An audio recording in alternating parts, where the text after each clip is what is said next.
Good morning, everybody. Thanks so much for coming to New America on this lovely Monday morning. My name is Kevin Carey. I direct the education policy program here.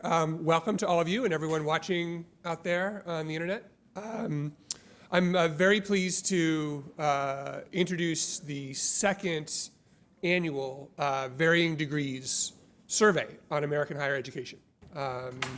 This is a core piece of work for our education policy program, and I think it comes at a moment where the national interest in higher education in many ways has never been higher.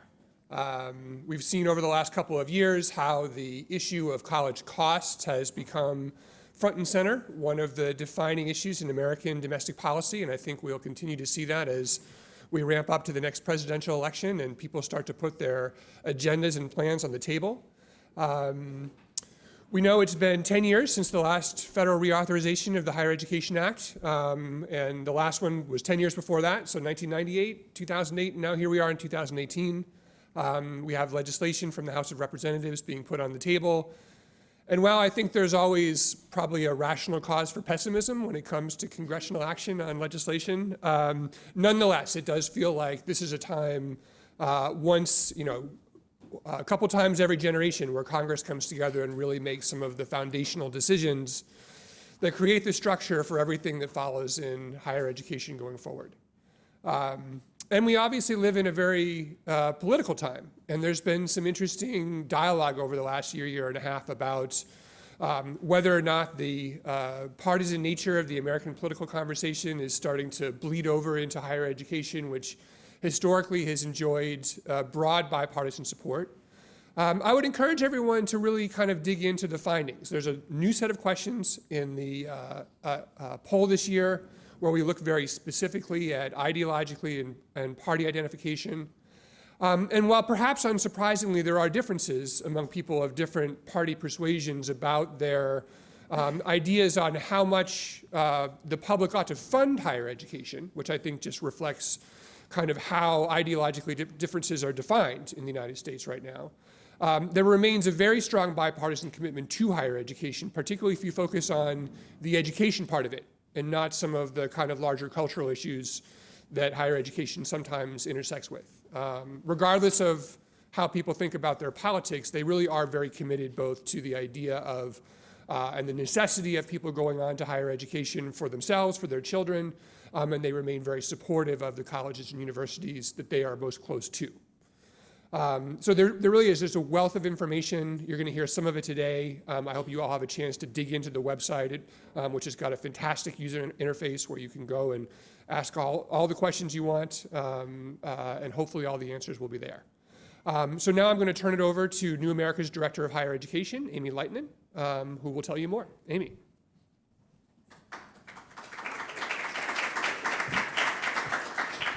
Good morning. Again, happy Monday morning. It really is Monday, isn't it? So thank you so much for coming. And I just want to point out, if if it is too early and people don't really know what's going on, there's a hashtag for this. It's Varying Degrees. And the website that Kevin alluded to with the data tool and all the funky, interesting information that you may be intrigued about and your interest may be piqued by right now. You can find out more at varyingdegrees.org. So if you're like, oh, I want to know how this question sort of broke down by, gender, race, party identification, any of those things, you can sort of dig into it and find out. So it's up there. So just a few quick things. I wanted to give some thanks to the folks who worked on this. So we have Rachel Fishman, Ernest Oswego, and Sophie Nguyen. Is Sophie here? Hi, Sophie, in the background, who really did a ton of work to make all of this happen. So thank you for that. And thank you to the Bill and Melinda Gates Foundation for underwriting this work and making it possible. Just a quick thing. So I'm going to go over some of the sort of high-level findings of the data. And if you have more questions at the end, we can, Rachel Fishman, who led this project, can go into more detail. And you can also dig into it at the website, varyingdegrees.org. So what I'm going to do right now is I'm going to go over some of the sort of high-level findings, and then after that, we're going to have two panels, a student panel and a policy panel, sort of talking about the implications of these findings and how other folks think about higher education.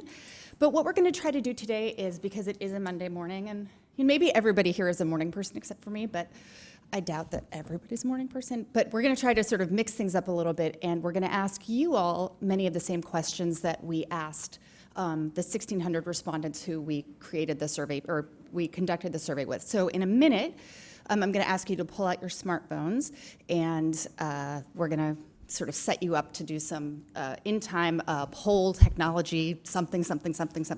So one of the things that we did this year, since it was an election year, is we focused on a number of issues, but we also looked at how different questions broke down by party affiliation.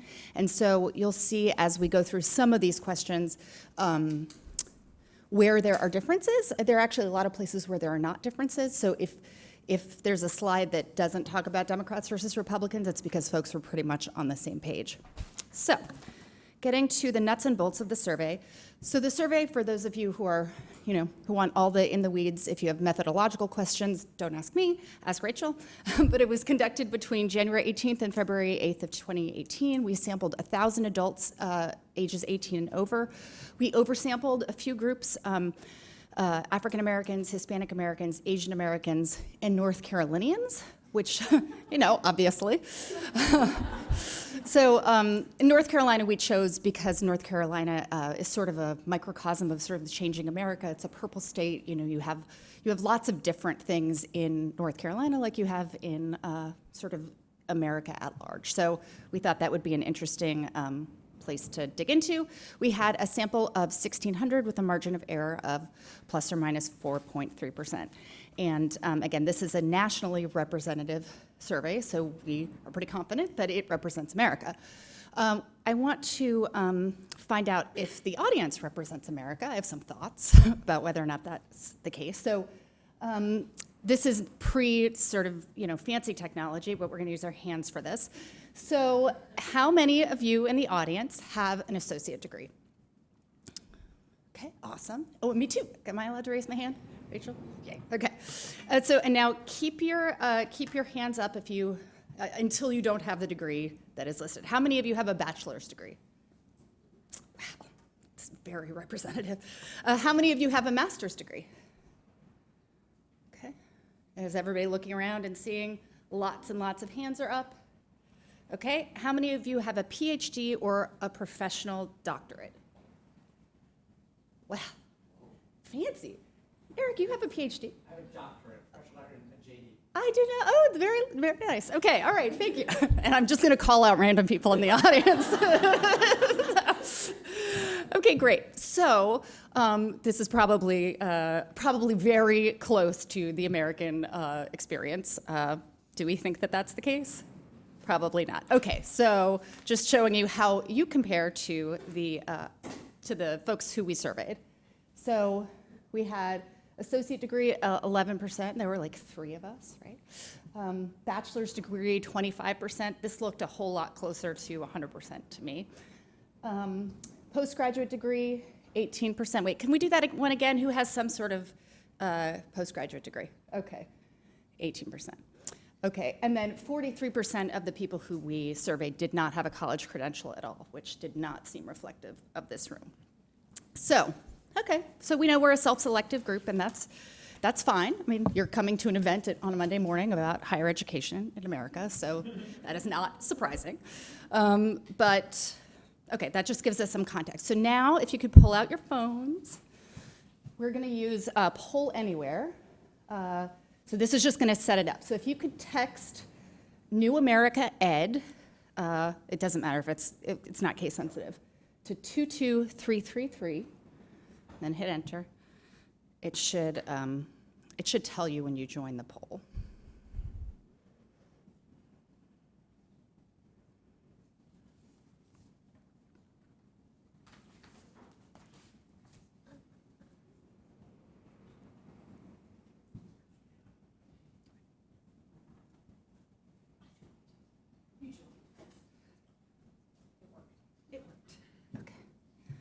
All right, has anybody gotten the response? Okay, good. All right, well, we're gonna see if it works. And first we're gonna ask you a question, and we're gonna want you to vote A or B it's one of the most pressing questions of the day, which is, Oops. Oh, okay, hold on. Don't look at what that says. Okay. Here. So we're just going to get it. We're going to test the technology now. So for those of you may have heard of this. There's this audio clip, and oh, really? Okay. Did you hear Yanni or Laurel? And I'm going to see if you all are wrong because I have very strong opinions about this. Wait, what? This is the most shocking finding of our survey. What? I need to vote. Okay. All right. Well, 64% of you are wrong. And 64% of you think that Yanni was, no, that's not true. So clearly the technology is flawed and we should give all of this up. But okay, so good. So the technology is working. So just sort of keep this handy. We're going to go through some of the questions that we actually asked on the survey because we didn't know about this critical question before the survey went to the field. So, okay, so the first question that I want you all to answer is, agree or disagree? There are lots of well-paying jobs that do not require college. And you can see your choices there. Strongly agree all the way to strongly disagree.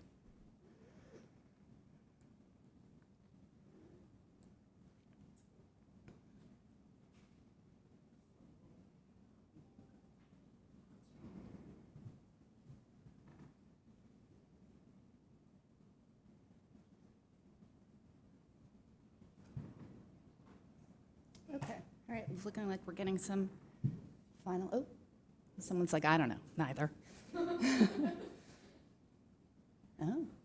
Oh, and for those of you in the interwebs, those of you watching live streaming, you can do this too. Yeah. And if you missed the original slide, the directions are at the top on how to join the conference or the poll. Okay, interesting. Okay, so we've got about 40-ish% of folks agree somewhat or strongly, and then can I do math? About 60-ish, a little bit close to 60% disagree somewhat. Okay, so now let's look at what our respondents thought. So, wait, and I added this up. So in total, about 57% of folks agreed that there were a lot of well-paying jobs that did not require college, which is sort of the inverse of where we are. And then if you look at the next question, we asked this two different ways. Last year we asked folks if there were lots of well-paying jobs that didn't require college. And this year we asked the question two ways. And did we ask, was this a split sample? Yes. Okay, so we asked different folks, representative groups, different questions. So we said there are lots of well-paying jobs that do not require education after high school. And once we asked the didn't require education after high school, we changed the loaded term college. The numbers went down to, on the sort of agree to 48%. So went down about 10 points from each of those. So I think to me, there's lots of interesting stuff in this. Just the idea that terminology really is so, means something very different to the group of folks who we interviewed versus I think those of us in the higher ed space who, at least for us, or for me, I guess, I think of college as more broad and higher education is more post-secondary education. But it's clear that college connotes something very different to, different folks. I mean, the President of the United States is confused about community colleges, for example. So it is not confusing that there are, it's not surprising that there's some confusion around terms. But in addition to that, I mean, this is not a sort of survey question worth, this is a perceptions question, but the reality question I think might be an interesting one for the policy panel to take up, whether or not there really are lots of well-paying jobs that don't require education after high school, because that is super interesting to me. But then, so we have that. So you all are at odds with America. Congratulations. You hate America. But then, wait, hold on one second. Oh, sorry. Let's break this down a little bit by, there is some difference by Republicans and Democrats on this question. So again, overall, you have about 56% agreed that there are well-paying jobs that don't require college. but you look and see that the Democrats and Republicans have a pretty big difference between how many of them agree. So about 51% of Democrats and 68% of Republicans think that you don't need college. And then similarly for well-paying jobs that don't require education after high school, you see even, a sort of starker difference here of 40%, or it's about 40% for Democrats and 60% for Republicans. So, and then this is an interesting question that you all will answer now. Which of the following statements is closer to your own view? There are more opportunities for people who pursue education after high school, or there are more opportunities for people who go into the workforce immediately after high school.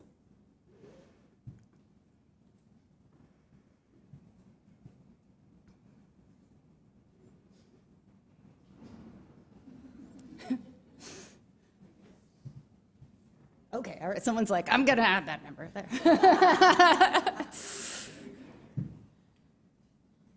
Okay, this is probably not gonna move a lot, I'm thinking, with this group, so we're gonna move on. So, while you are not representative of America as a whole, we're sort of closer-ish. So, so these two green numbers are the strongly agree and somewhat agree. And so we have about 80% of Americans think it's better. There are more opportunities for folks who get education after high school. Y'all were about 98%, but okay. But what's interesting to me about this is you compare this, the 80% with the sort of 57% of folks who thought, that there were lots of well-paying jobs that don't require education after high school. So I don't really know what that means, and the point of the survey wasn't to dig into what that means. We were just asking for people's perceptions. But, so you're sort of in line, but still out of touch, again, with America, the swamp. Okay, so a different type of question.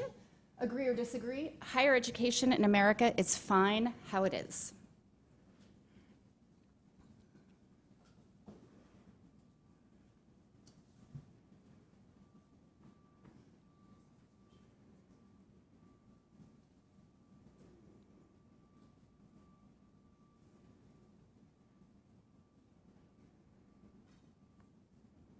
There's always someone who's waiting to sort of see how they can weigh it in at the end. Okay. What's that? Lower in terms of what? Oh, okay. All right, so overwhelmingly, it seems like this group does not think that higher education is fine the way it is. All right, let's see how this is. So it's about 90%, 93% of y'all? What's that? Only 7% agree, yep. And Americans, Americans, you are not Americans. We don't count as people in America because we live in the Beltway.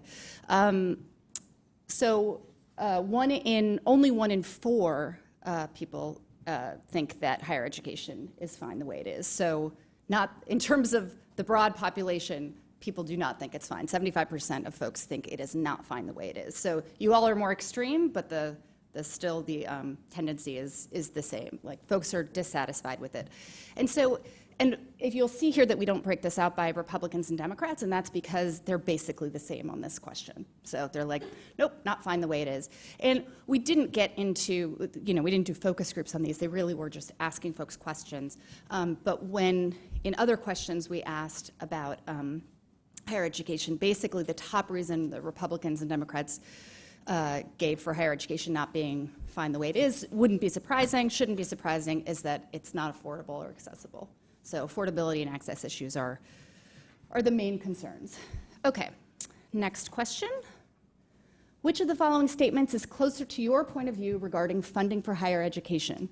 The government should fund higher education because it is good for society. Oops. Okay, or students should fund their own education because it's a personal benefit.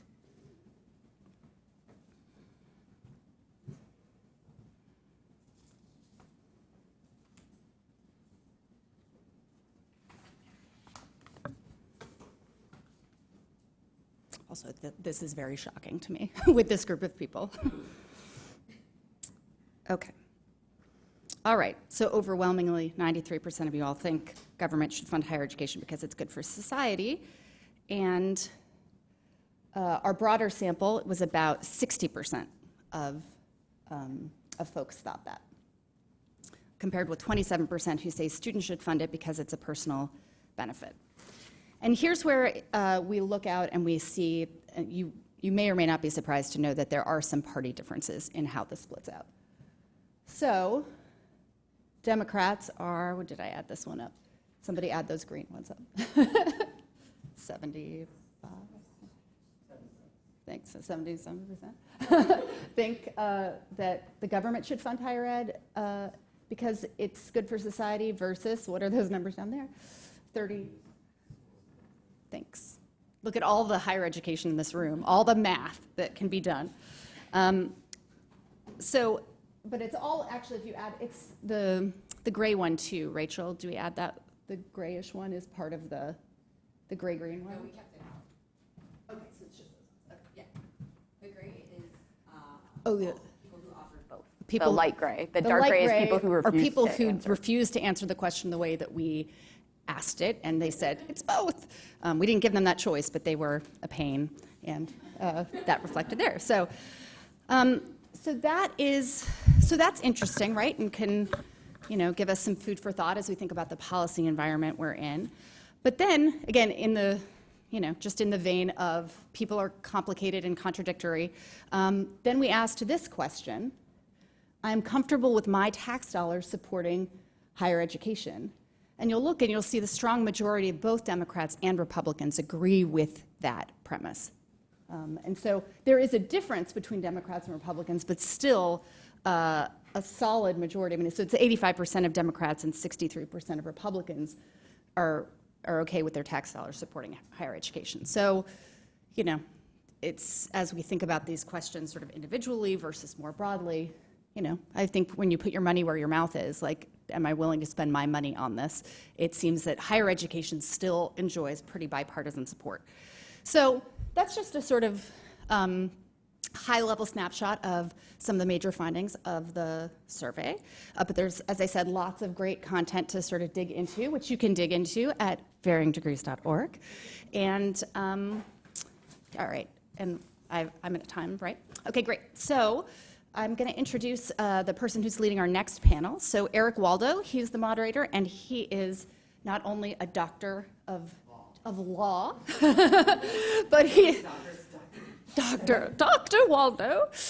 He's the executive director of former First Lady Michelle Obama's Reach Higher initiative, and he's the executive vice president for education at Civic Nation. So he's going to introduce our fabulous student panelists. So thank you for your time. Thanks for taking the questions and for, being a non-representative sample of America.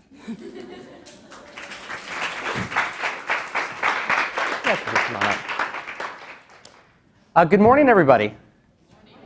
All right, so thank you, Amy. Thank you, New America. Thank you to the Varying Degrees team, Rachel, and everybody. We're really excited to be here this morning. As Amy mentioned, I run the Reach Higher initiative, which was started by former First Lady Michelle Obama during her time at the White House. You may know she actually herself is a first-generation college graduate.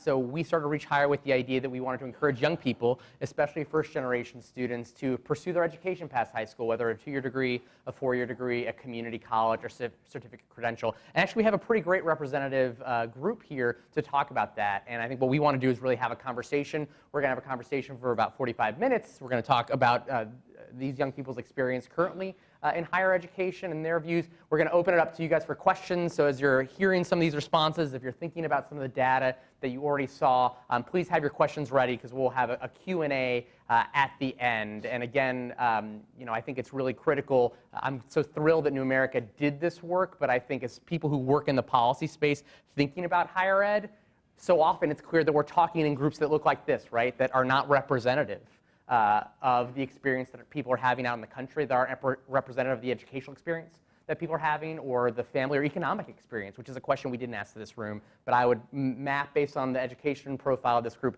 that we also have an economic profile that does not map onto some of the experiences that our young people are going through to get through their education. So I think I hope that you will really take this as a great advantage of this incredible group of young people who want to tell you about what their experience is and how that might inform your policy views.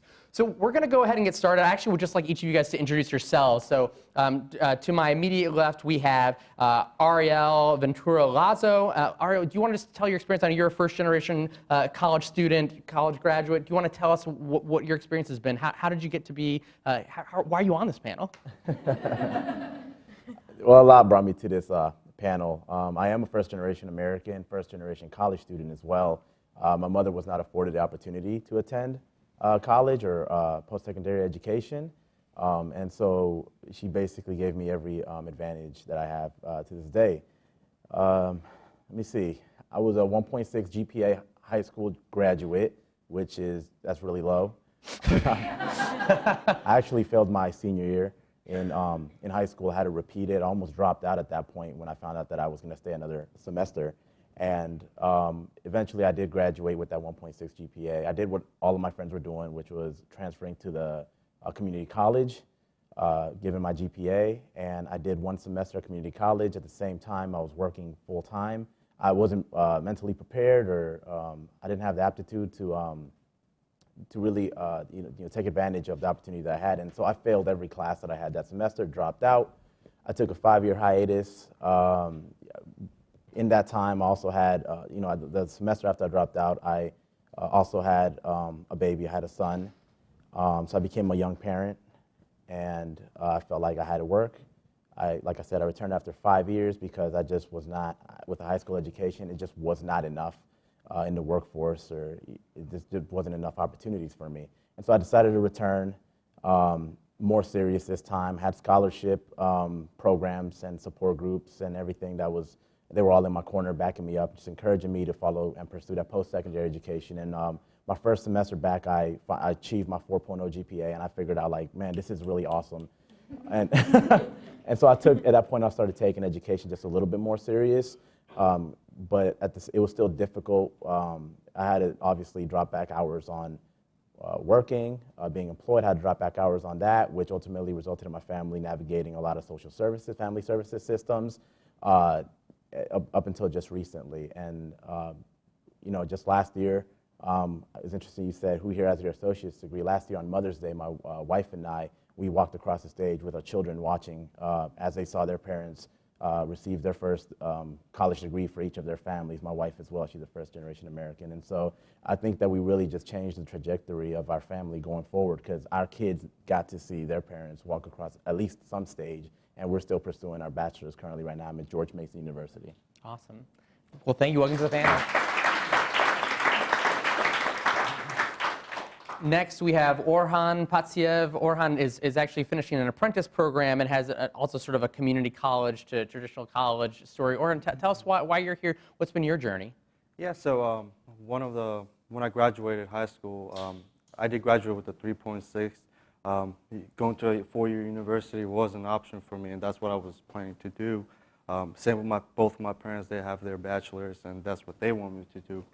But they kind of, being in high school, we had a little commercial about apprenticeship where they showed us basically a new company starting up, or companies that have been in Charlotte, North Carolina for a while that do apprenticeships. And I thought that was a great opportunity because going to a 4-year college, I thought I'm going to go to college for 4 years and then I'm going to come out of college and I'm not going to have that hands-on experience with what I'm going to do after I graduate university. So what the apprenticeship offered was a 2-year degree instead, but it was a 4-year program, graduating from a 2-year college and having a job after you graduate. And I personally thought that was a great opportunity for me. And I also thought that after doing that, I could go and get my bachelor's whenever I want to. So I went with the apprenticeship program. And that's basically my story. And you also did community college at the same time, right? Yeah, that's where I worked. I worked for Siemens Energy. That's where I did my apprenticeship with, and I'm still doing it now. But I graduated with a 2-year degree from there, and with their help, I'm able to go and continue on my education to get my bachelor's degree. And I also did another mechanical engineering, which they helped me out with it also, with their schedule, and I was able to get 2 associate's degrees within 4 years. Well, join me in welcoming Orhan to the panel. Last but not least, we have Ruth Asefa. Yeah. Sweet, got it. All right. Ruth is currently a student at Washington College. She's pre-med. Ruth, tell us about your experience. Your parents came from immigrant background. How did college or going to school come into your world? Both my parents went to college in Ethiopia, but being from an immigrant family, it's always hard to apply for college because they're not able to help you in that process. But I think definitely having a mentor helps me. Rachel's my mentor actually, and I think that having a person that is helping you, someone that went through college, they're helping you with the application, they're helping you fill out FAFSA and all these information that you're not really sure about. I think that's really beneficial. Great, and so just to kind of open it up, let's also give everyone. Also, Benjamin Banneker, high school, DC graduate. Yes, Yeah, yes. all right. So we got some DC in the house. Yes. Well, guys, I mean, I don't know. When I was your age, I was not being asked to DC think tank panels. But I think you're seeing these issues, you're seeing these surveys. Something that we didn't put up on there is that basically, you guys all fit into the demographic of Generation Z. Today's young people are being called Generation Z, and some of the surveys results also talks about the fact that 4 out of 5 of Generation Z young people believe that higher education better prepares you for the workforce, and also similarly, basically, not 4 out of 5 of Generation Z believes that the government should fund higher education. When you talk to your friends and you think about their experiences versus your experience, do you feel, how emblematic of your peers do you feel? Do you feel like you just you were lucky, or do you feel like you were unlucky? How do you feel like this has worked out for you compared to what your friends are going through? Do these survey results make sense to you?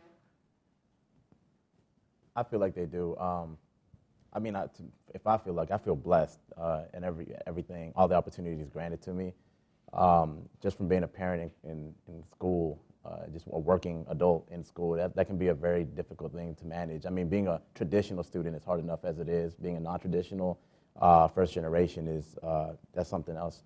And so I feel like I'm lucky. I know that my friends' experiences, they may differ. Some don't feel that higher education or post-secondary education has a value, so they decided to just go different routes. But what are some of those routes?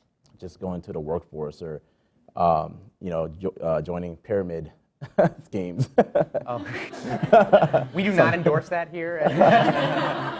Well, but those are some of the routes. They just think that they can just join the workforce and probably climb the corporate ladders. Orhan, Ruth, what are you seeing your friends going through? What has their experience been? So I would probably answer a very good question. What my friends do and what I do. Traditional four-year college, I think, is great. Going to a four-year college, you get a higher education, and all that is great. But since I'm an apprentice, I kind of seen what I've been through and what my friends been through. Many apprenticeship programs down in Charlotte area, including Siemens Energy, for who I work with. One of the things that are very beneficial is I go to it's a 2-year college, but I also get hands-on experience. And one of the things that the company does for us, they pay for our tuition, for our books, calculators, pens, pencils, rulers, whatever you need, they cover it. And while I sit in class from, let's say I have 2 classes from 8 o'clock in the morning till 4 o'clock, they pay hourly for me to sit in class. So I get paid while I'm at school, while I'm at work. I'm getting my school education, and I'm also getting my work, hands-on skill work education, because I work with mentors every day. Stuff we do at Siemens is very technologically advanced. We work with $1 million parts. A little mess up could cost the company millions of dollars. So that's why we do a 4-year program where companies work. We work with mentors and kind of qualify us after 4 years to be qualified workers for them. And a program like Siemens that's doing that, what is, if you start at Siemens, or could you have started at Siemens and not gone on to the 4-year school? Could you have started after finishing this accreditation? I could have. They do hire not only high school students, but they also hire adults, even though if they have their college experience. But I guess one of the things that they really, well, yeah, can you repeat that question? Sure, it's Yeah, just sorry. really, would you have been able to, I know you're continuing your education, you got your community college certificate, Right. you're finishing the certificate program, but you're also going now, you've decided to keep going and now get a 4-year degree. Yeah. Could you have started without that 4-year degree? I think I could have, but it'll be harder for me to, I guess, find a job afterwards because I'm a qualified worker at Siemens. They're not going to let me go because they invest so much money in me. But just finishing my 4-year degree and just going to try to find a job at Siemens, I'm pretty sure they're not going to hire me. They would want at least 5-year experience. All the jobs openings that I'm looking at, they always require 5 years, bachelor's degree, 5 years. So that's something, I would have my education, but I wouldn't have my Right. Ruth, I know you're thinking about being, you're pre-med, you're at college right now.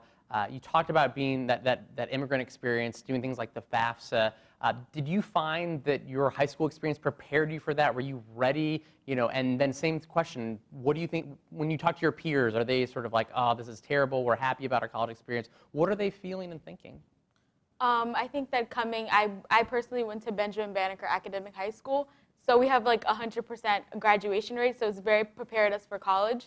And I think that one thing they could have improved on was maybe like emphasis more on writing.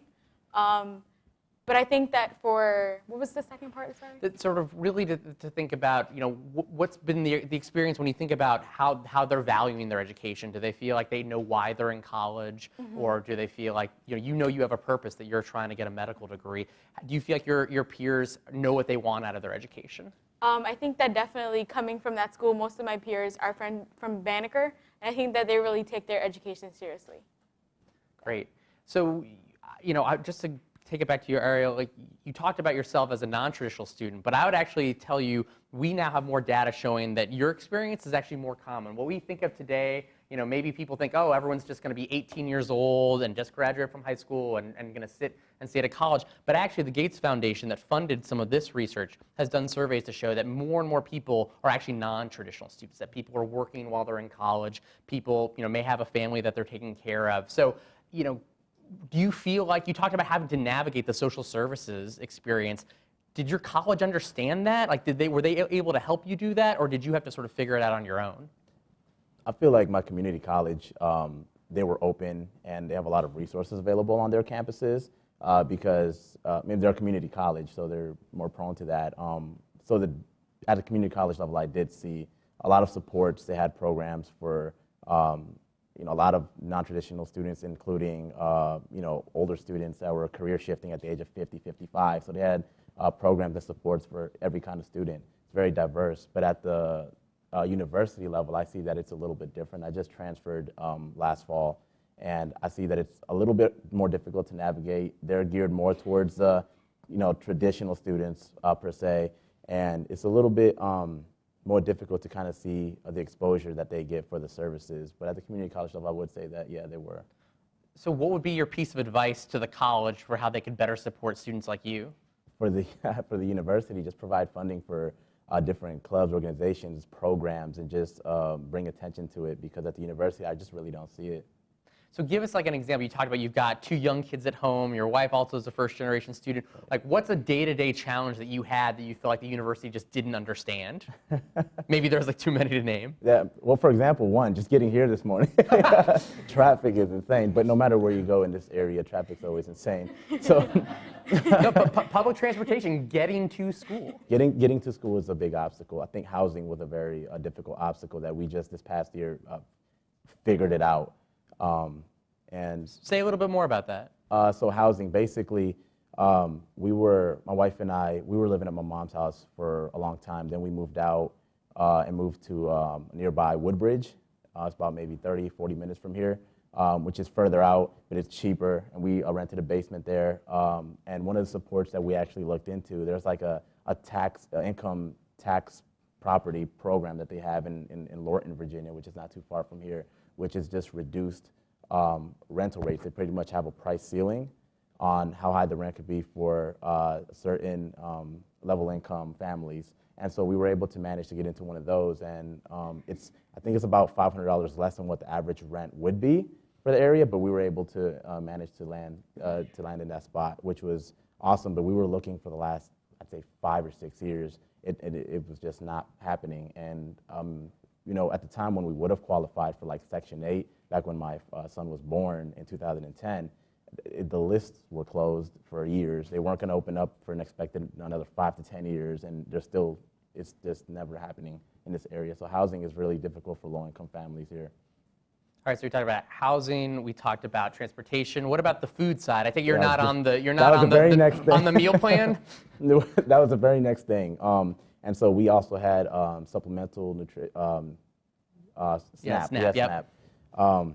And so basically we managed that, we navigated that for the last few years, and a lot of the processes which were difficult were like renewals for that, and also childcare would be the very next thing. Just kind of renewing the paperwork for it. It'd be every 3 to 6 months depending on your situation, and it required, I mean, the only thing like left to require was like your blood sample basically, because they had you bending over backwards, bugging your employer, your supervisor for, you know, signatures every 6 months, which, you know, verify work schedules, verify your last 3 pay stubs, and it's like, well, that's not really on their plate to be doing, but that's not how the county sees it. We were on TANF, temporary assistance for needy families. That was something else as well. We had to submit employment verifications, school verifications monthly, and it was just very difficult to obtain. We obtained it as long as we could until we made it out that the maximum income limit for that. And also sometimes, to note on that, it just feels like when you are, I guess, in the system, navigating the systems, they really look at you more so as a number, or you feel more so as a number. That's how you perceive it sometimes, because really they're just trying to get you to make that dollar amount over so that you're not on the program, so they can say my case is like reduced now or whatever, rather than, you know, taking a targeted approach to actually help the family long term. I feel like it's just more of a short-term solution, so there's a lot of work that still needs to be done for family services. Yep. And so that's food, that's housing, transportation, and my you know, my son and my daughter's daycare Right. expenses. Yep. So, and one thing that's common to all of your experiences, and that I think we hear both in survey data and conversations around the country around higher education, is cost. So we talked about the FAFSA, the free application for federal student aid. So, you know, we think about scholarships, we think about tuition. Starting with you, Ruth, tell us, you know, how are you thinking about paying for college coming up, and how has the paying for college now changed your view of what the government should do? I mean, you know, there's a big conversation about free college, about free, you know, graduating without debt. How concerned are you about, you know, the cost of college? When I first got my college application and I started looking at my financial aid, it was like very hard to read it as like as an immigrant. Like I was trying to ask my parents for help and I couldn't figure out what anything meant. I think like they use the Parent Plus loans, they use a different name for it, so that I didn't even know what it was. I didn't know what it was until I asked Rachel. And I think that it's very difficult, like figuring out what it means, where things go. It's like it's very complicated. But I think that I've been very fortunate to have a lot of scholarships that pay for my education. And how has that tracked with your friends' experiences? Were they all same challenges of like filling out the FAFSA or navigating scholarships and tuition? I think that they've also had a challenge looking at their financial aid award and not really understanding. I mean, some of my friends don't really know how they're paying right now for college, which is kind of scary to think about. Like, they're just going into it like just blindsided. I think sometimes like you need to like ask like someone else for like help, I think.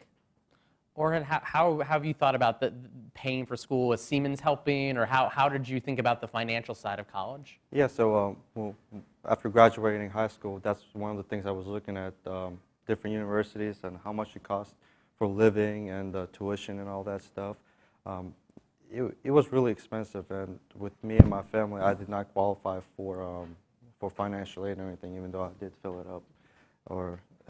With the apprenticeship program, I got my 2 associate's degrees within the 4 years, and I only paid about $2,000 out of pocket within those 4 years for the 2 degrees. Everything else was covered under Siemens, really, and the only thing that I paid is gas to get to school and housing. basically. And when you tell, you talked about that you could have done 4 years, you talk about your friends who went that path. When you tell them that you've got, these 2 associate's degrees and you only paid $2,000, Yeah. what's their reaction? Definitely, all of my friends are in school debt right now, just trying to pay for housing, work double shifts, or just they work in a job where it doesn't affect their education really. So I'm just fortunate enough where I could make money while it's bettering me to get skills for my work, for my job, and I'm getting a school education. So that's what most of my friends are jealous about, really. Got it. Yeah. Ariel, how did you navigate the financing of your education?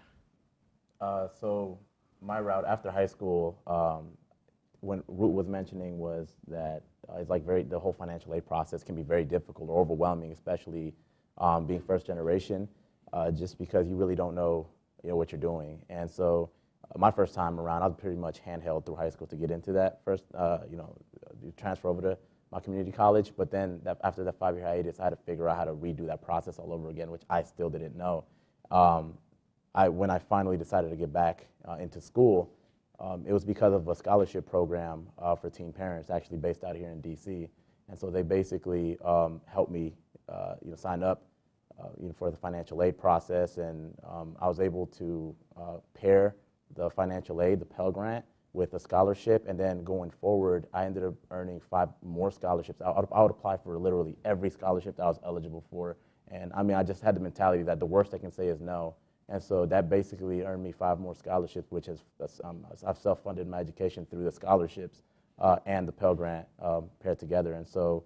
The associate's degree, I haven't paid anything for my associate's degree because of that, and I'm entering my 3rd semester this fall at George Mason University, and still I'm not coming out of pocket because of these scholarship programs and the Pell Grant that's available to me. When you talk to your same thing, when you talk to peers, family members, other folks about the payment system, how are other people navigating it, or what's the sort of, I think the psychological toll of people being worried about how are they going to pay for school, how much is it going to cost, how much debt are they going to have? How does that make people feel? What are you observing among your friends who maybe aren't as lucky to have all these scholarships? They're not. I tell them, I try to encourage them to apply for whatever they're eligible for. A lot of the time they just think that, I'm not going to get it. I'm not going to be the one to earn a scholarship. But it's just having the mentality that, you have to try at least. Do you know people who've applied or who haven't gone to college or haven't even tried to go to school because they just think they're not going to get the money? I know a lot of people. I'm currently talking to a young father right now that he's looking to go into school. He doesn't know what he wants to do, and he's kind of worried about the payment. I'm just like, well, you're probably eligible for financial aid, even a little bit, but give that a try. There's scholarship programs if financial aid doesn't pull through that you might be eligible for, and they're just kind of like on the borderline, like they don't know exactly what they want to do still. So all this, you saw some of the survey results. People think, and this is across the spectrum, that government should pay more for school. What do you guys think about that? Do you think, what could we do to make college more affordable for young people? What would make the biggest difference in your lives? Well, one of the things I think, at least first 2 years of college should be covered on the government. Like the question we had, does the education should the government pay for it because it benefits you or I'm not quite remember how the question went, but I think the government should because it just betters the government, I guess. If I do have a higher education, I could get a better job and pay more taxes. Yeah, that's what I think. Ruth? I think that it should help families that are lower income, and also parents. Like, I think sometimes there's been situations with some of my friends, like they might have been like a few dollars from like the Pell Grant, but they're still not eligible, so they still have to pay like $20,000 when they can't afford that, I think. So like more better assistance from the government. I think free education, as far as probably 2 years after high school, will probably be something that's maybe more appealing. Because I think after high school, people just high school students, seniors, probably get the idea like, well, how am I going to pay for this? I'd rather not. And it just I feel like, if you were, I just feel like if you, add an additional 2 years, that might be more, you might give the idea that, you can just at least give it a try. And if you fail, at least you tried. So we're learning more and more about surveys like this that tell us that young people, I think 71% of Generation Z from the survey says that cost is the barrier. And I'm curious when in your educational experience you had that thought, or if you did. Was it when you were applying when you're a senior? Is it when the financial aid officer talked to you, or is it middle school, elementary school? When did you start thinking about education, higher education? I think that like when I first started applying for colleges, if you look at the cost, some of the schools are like $59,000, and I'm thinking to myself, if every person pays that, where's the money going to? That's what my first question is. If everyone's paying, I'm just thinking like where, if every single person, if every individual is paying that much, where, I need the data to like show me like where that money's going to. I think that was my. Yeah, when did you start thinking about the cost factor of your education? Was it when you were in the application process? Was it earlier? Because I'm actually curious to think about, to the extent that if we change the outputs, if we said, we're going to pay for 2 years of community college, if we're going to pay for 4 years, if the government's going to make a different investment, how that might change, some of your aspirations. But when did the cost factor start entering into your mind? Well, I guess since 11th or 12th grade when I really started looking into it, I mean, that's not something that I was thinking about since I was a kid, but once I started thinking about going to a university, looking at the numbers from different universities, it just shocked me.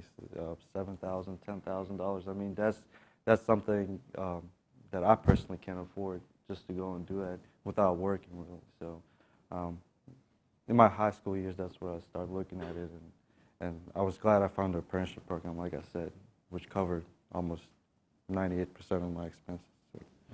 Ariel, when did this, I think that's my fault really, because I really didn't pay attention to like how I was going to pay for college until probably the last few months of my senior year, where I was, I found out that I was going to graduate, and so I had no idea the financial aid process that I was assisted with, helped me cover it, but I still didn't know how it was going to work.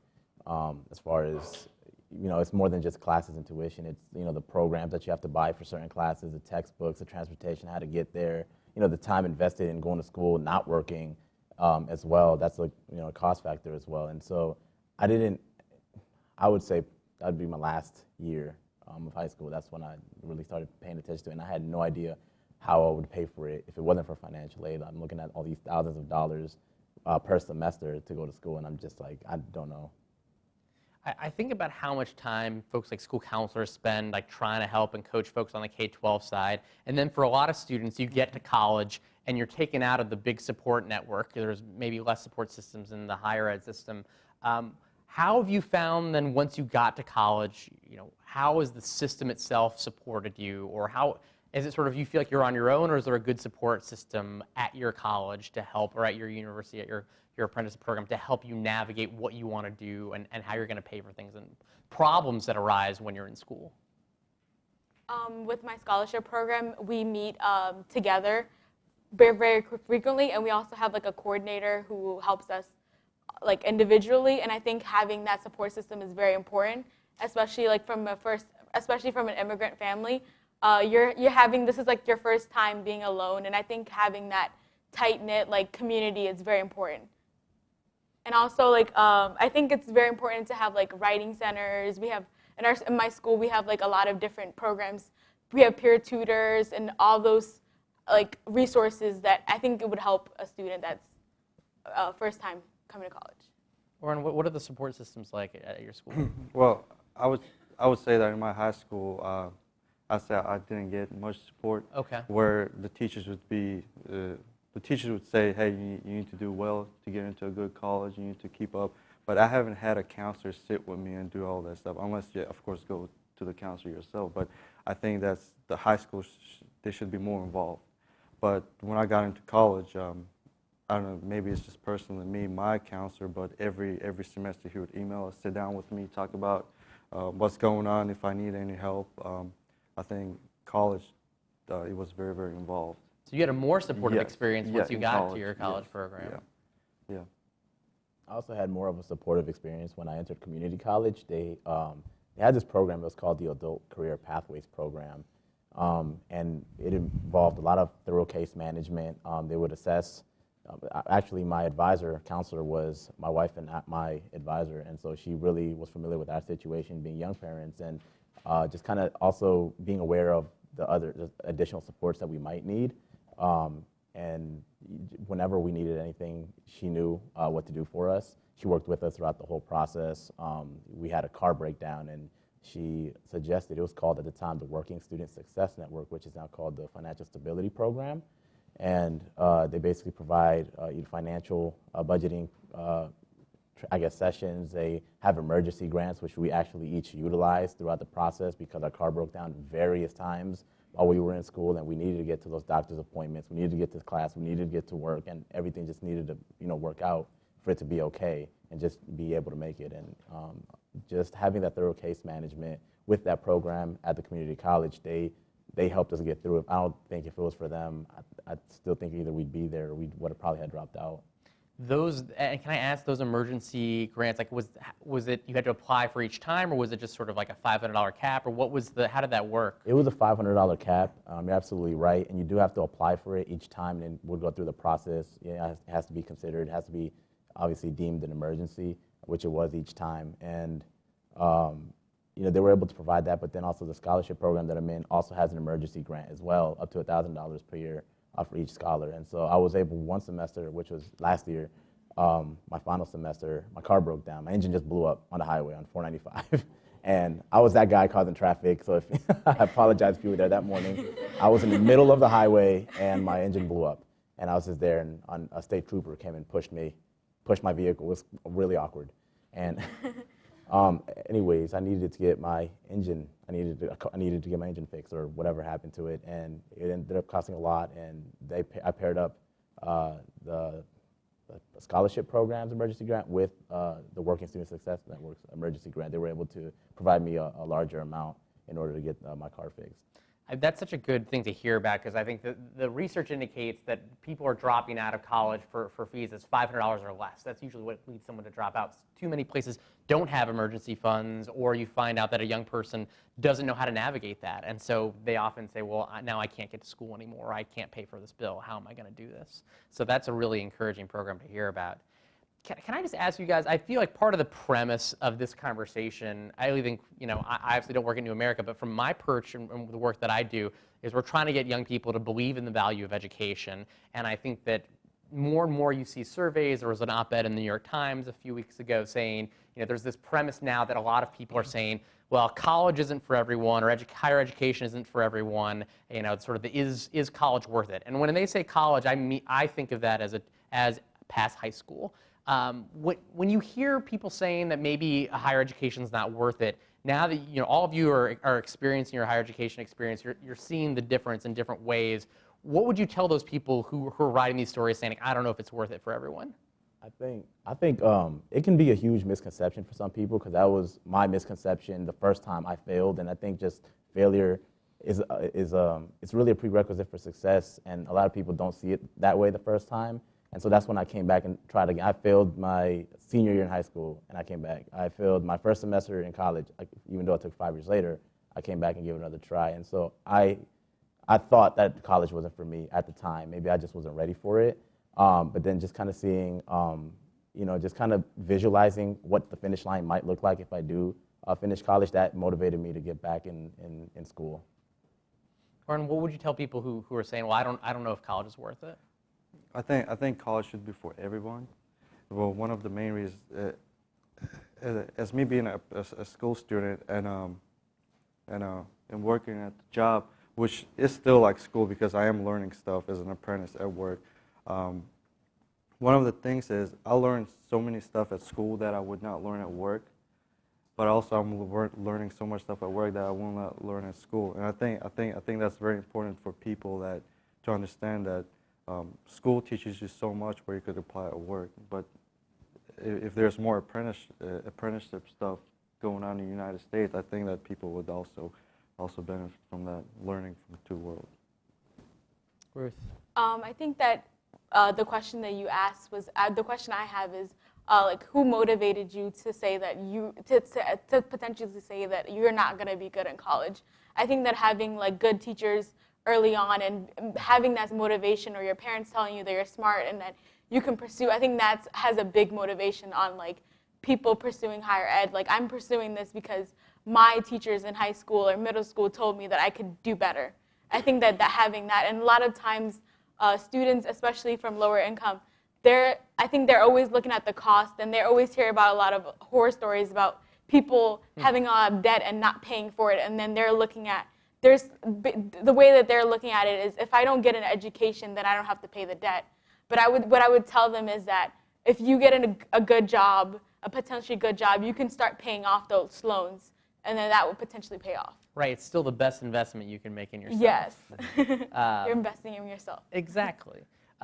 So I think that what's interesting also about this survey, and is the reason we saw some of those breakdowns in the conversation around Republicans versus Democrats, and we don't have to talk about our own political affiliations, but I'm fascinated to the extent that we're now seeing this divide. So much of our policy debates in the country do feel like people are experiencing a different world, and now we're seeing higher education, which maybe a generation ago everyone thought was a prerequisite for success. Now it's being viewed also as a political thing, that if you're going to get a higher education, somehow that's going to turn you into a liberal Democrat, or that institutions of higher education are having this effect that's now, we're seeing this political polarization on campuses as well, and therefore affecting our attitudes around college campuses.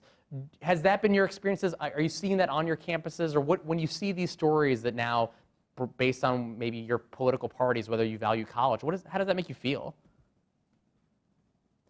I mean, I value college, but I don't feel like I should be put in a certain section because I value college. Because I'm not, I'm not running a campaign or anything. I'm literally. Do you want to announce anything today? No. And so just because I value college or go to school, I don't feel like I should be tied to any certain political affiliation. Especially, given the situation, I'm just trying to improve my circumstances for my family, and just improve the situation that I'm in. Or does this make sense to you? Like, when you see that data, like, what do you think? Yeah, I think I'll just agree with Ariel here. I think my education is kind of I don't think it should be political. I think it's, as people, I think education should be for everyone, like we said, and it doesn't matter which party you're in. I think government should sponsor it. I think that this is just another polarization topic, but I think that Democrats and Republicans should come together and bridge the gap and support higher ed. I think that's what I think. Great. Well, I think what might be just a useful thing for this group. You have a pretty exceptional group in this room of policymakers, of thinkers, of influencers who maybe don't always get to hear your stories. You've already shared so much about your own personal experiences. But as we're trying to advocate so that more people can, so the government does invest more, or we can get, and that's state, that's local, that's federal, but also it's thinking about how colleges and college presidents are going to change how they're asking you to pay for things, or how they're providing you support services. What's the one thing you would want this group to know about your experience that they should think about, that should change the way they view about higher education? What's the one fix or big takeaway you'd want people to have? I would say that I was here with my college president last year, Scott Rawls, president of Northern Virginia Community College, and he said something that resonated. It was just so real to me at the time when he spoke, and he said that oftentimes, and it comes down to the emergency grants and the support systems for students, and you said oftentimes a lot of them are less than $500, and then they drop out, and a lot of students are oftentimes one carburetor away from dropping out of school, and so that little bit of support, or whether it be a program set in place that asks these questions with a counselor that sits down with them and asks what's going on. Is there any supports that you need to stay enrolled in school, because it's going to make a big impact on your life, on your family. I feel like that would be really important. But then just also at the same time, just if the college can also not look at you as a number as well, as a statistic, or just just kind of take into account everything that might be going on. And like I said, just take a targeted approach and not just, put me in this box and then try to get me out the box, So I feel like just thorough case management would be really awesome. But just keep in mind that You know, everybody's probably going through, you know, everybody has their challenges, and, you know, a dropout, it could be for a number of reasons. Thank you. Orhan, what's the thing you want the group folks in this room to take away from your experience that could improve, you know, improve the lives of other students? I think as an apprentice, I could say that there's higher education, which is great, but then there should be more apprenticeship programs, because for students that really can't afford to go to college, there'll be more students, more people going into college and also getting hands-on experience at the job at the same time, which they won't have to go and search for jobs later after they do graduate. I think apprenticeships should be more here in the United States. I always think to myself, like, if you just think about all the experiences that you've had, like looking back at that, I think that you've had those experiences because of your parents and because of who your parents were. And I think that growing up or being born into a family that is unfortunate, I think that everything that you've ever had is because of who your mom and your dad are. But I think that, like, for people that are from lower income families, like, I think a lot of times that they're being punished for who their parents are. They're being punished for something that they cannot control. And I think that just giving those people advantages in life and helping them succeed. Absolutely.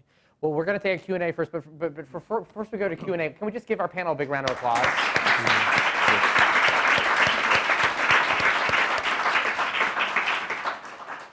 So I know you had rapt attention. You were tweeting all the great kernels of wisdom to hashtag varying degrees. So I'm sure there's a great conversation online we'll all look at on later. But I'm sure you were also thinking about the questions you wanted to ask. I see we've got 2 mic runners. If you have questions for the panel, this is your chance to ask real college students, apprentice program students, what's going on in their lives.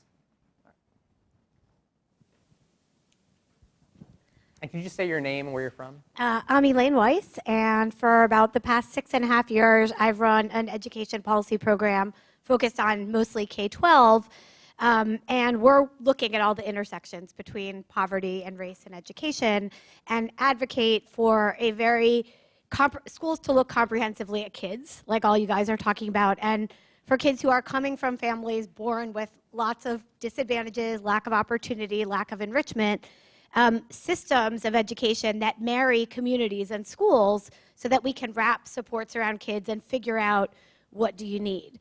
And my question for all of you is, you know, and I think that the answer would be yes, would systems like that, where colleges look at all of these various factors for kids, make a big difference? And should four-year colleges be starting to do that as well, now that we're seeing kids who are homeless, students who are homeless at four-year colleges, students who aren't eating because they're trying to pay for four-year colleges? How high a priority do you think a system like that should be? All right, so guys, how can we get, do you think higher ed should fix the systems approach so that we're offering student supports to young people? I think yeah. I think the students should always be first, regardless, because a lot of times, especially like for-profit colleges, it's all about making money. Oftentimes, university can also follow the same concept as well, or some colleges as well. But it should always be student-focused and student-based in order to benefit the student, I feel. And I say, yeah, I think they should bring light to the fact that we have a very diverse population of students at our colleges, which can be veterans, student parents, can be homeless students. It's just a wide population. So yeah. Systems approach to fix student experiences on campuses? Yeah, I mean, I would say yes, because people trying to go to college, not because maybe they like to go to college, it's because they're trying to graduate and get a successful, nice job. And I think the government should support that, because it's not only benefiting the students, but also benefiting the government also, I think. I also think that there should be more programs in place, especially for, Ariel said, like teen parents and stuff like that, and like catering to their needs and catering to like specific people's needs. And like, I think that there should be more in college. I think there should be more programs with like a group of students held like by like an adult or something, and like helping them support systems and things like that. I think that would be beneficial. Like some of the cohort models we've seen, like the Posse Scholarship Yes. and other things that bring students together. All right, I think we have a question over here. Hi. Hi. My name is Molly Bell. I'm currently working towards my master's in public policy in Dublin, Ireland. So long way away from where I am right now. I was wondering each of the panelists' thoughts on whether we should be adapting to these more non-traditional student lifestyles and moving away from the pressure of high school, 4-year degree, get a job, advanced degree.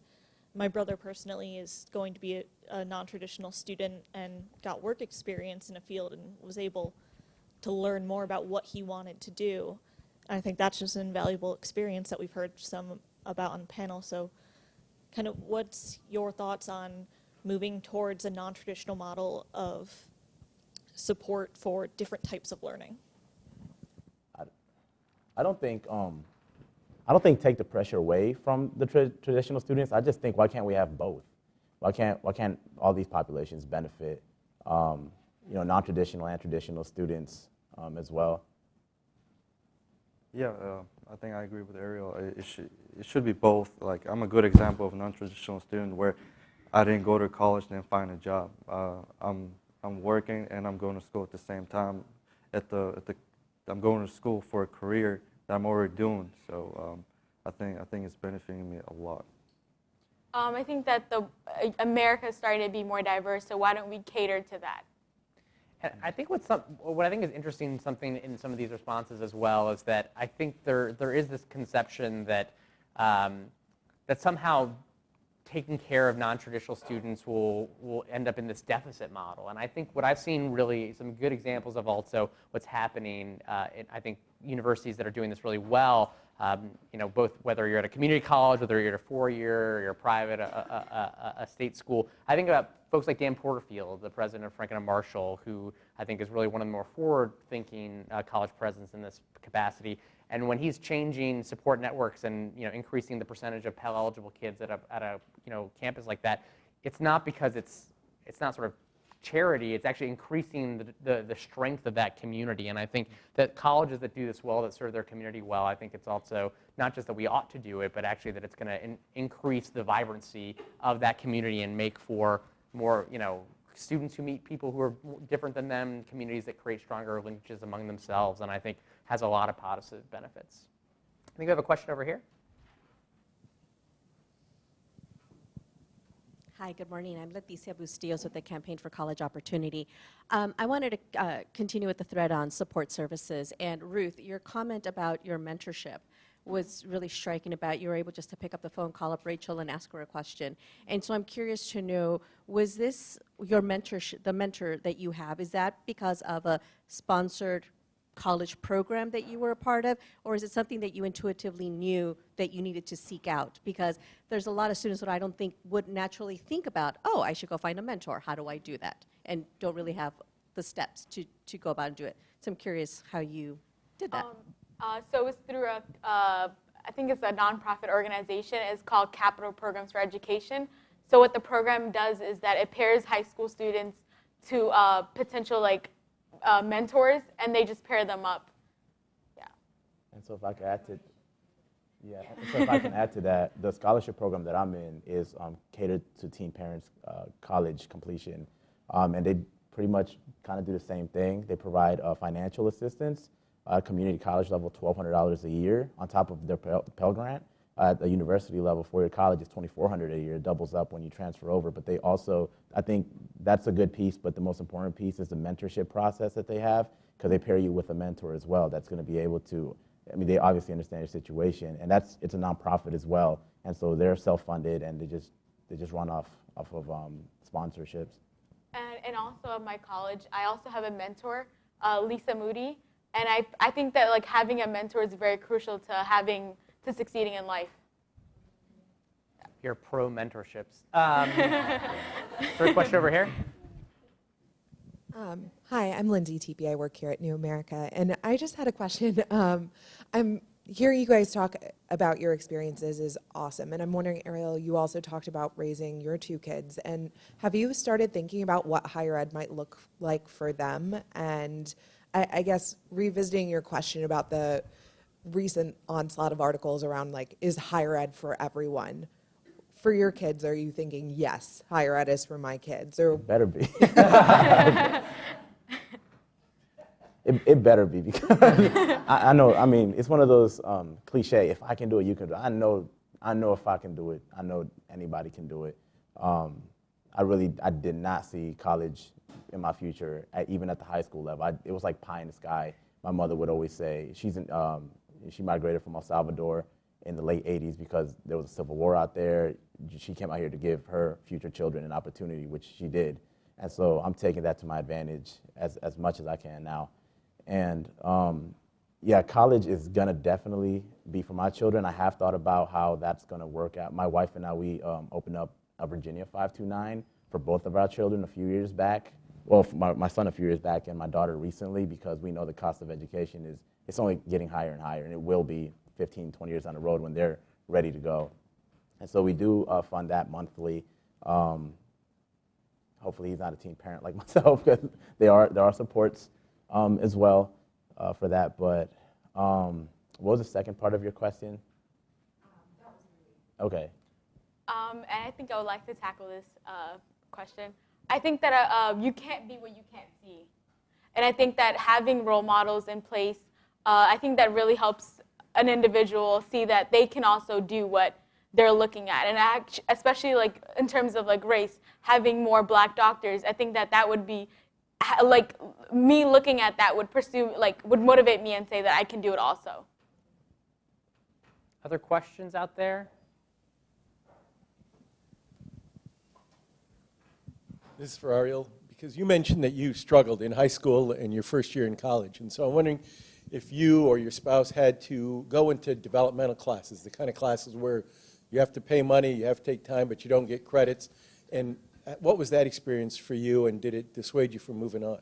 In 2016, the entire year, spring semester, summer semester, and the fall semester, I spent time in math development class. It was called, I think, in my community college, MTT. And so basically you complete units to get to the college level math class that you need. And so was I discouraged? I was thinking of changing my major. I don't know how many times to avoid taking math, because it is my probably number 1 or number 2 fear, aside from public speaking. And so You've conquered them both. Exactly, so you have to get out your comfort zone, right? But for that entire year, I struggled through it. I didn't think I was gonna get through it. I thought about dropping out a couple of times because math is just that, it was just that hard for me. And I was oftentimes discouraged. I'm glad, I can say now, just as anybody can say, I'm glad I didn't give up. And it was a dreadful year, but I managed to conquer it. At the end of the year 2016 was when my wife was pregnant as well with our second child, our daughter. And so my final semester was the spring of 2017, which I think I took a full-time course load, and I was working about 30 hours a week.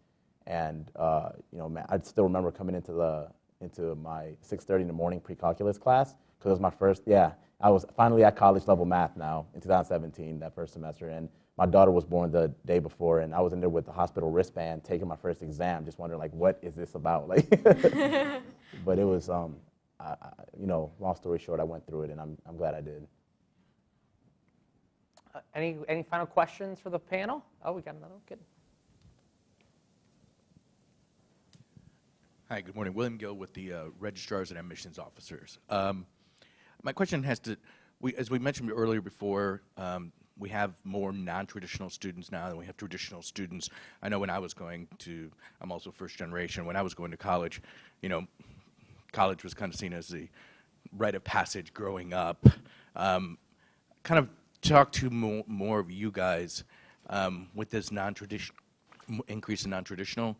Do you guys see your age group kind of looking at college in like, got to get through it, got to get it work, got to start living life? You went through an apprenticeship. You didn't see necessarily the value of the 4-year degree. Kind of just talk about how you and your mates kind of think of college right now.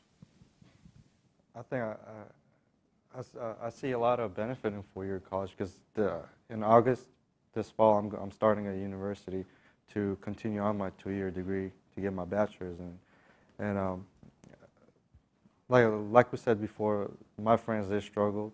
Like with the apprenticeship program, I'm just going to keep on saying that there should be more apprenticeship programs. there is a value in going to just four-year college without doing the apprenticeship, but once again, getting your hands-on experience, I think that's important. What are you guys' experience? What are your friends saying? Could you repeat the question again? Sorry. So kind of, what are your friends kind of thinking about higher ed? Or in other words, you know, there's times when you were growing up, like even in our 20s, we weren't told, you don't have to figure everything out. Take your time. You guys are kind of rushing through it. Yeah. Is that kind of a lot of your generation's kind of thinking, we got to get to it, we got to check off in order to be able to get a job?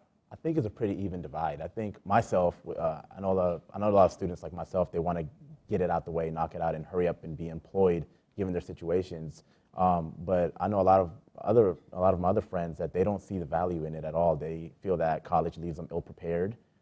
They feel that they'll get a degree, they'll be in a ton of student debt and not have a job for several months or maybe even a few years. And so they probably don't want to deal with it when they're working a job now that's probably making them good enough money. I think a lot of times people pick a specific major or minor for like to get a specific job, and not like maybe if they're really interested in like arts or something like that and they really want to major in art, but they feel like they can't do that because there won't be any jobs in place. I think that's something that a lot of people struggle with. I think we have time for one more question. Anyone out there? And you'll be our last question. Hi, my name is Lynn Somerville, and I'm here with the Association of Governing Boards of Universities and Colleges. And you've talked a little bit about this, but one of the responses to one of the questions was an individual should pay for their education because it's a personal benefit. So I'm curious how you see your personal educational experience benefiting others. How do you see it as a public benefit, benefiting your communities, your families? So I'm curious about that. Well, currently, I think, I guess how it can benefit, just earning my associate's degree gave me enough earning power to be able to move out on my own, even though it's a tax income property program, but it's an upward trajectory. It's just going up. And so our current circumstance, our standard of living has improved. Just yesterday, anybody go grocery shopping on Sundays? Okay. So just yesterday was the second time that my wife and I purchased groceries off of Supplemental Nutrition Assistance Program.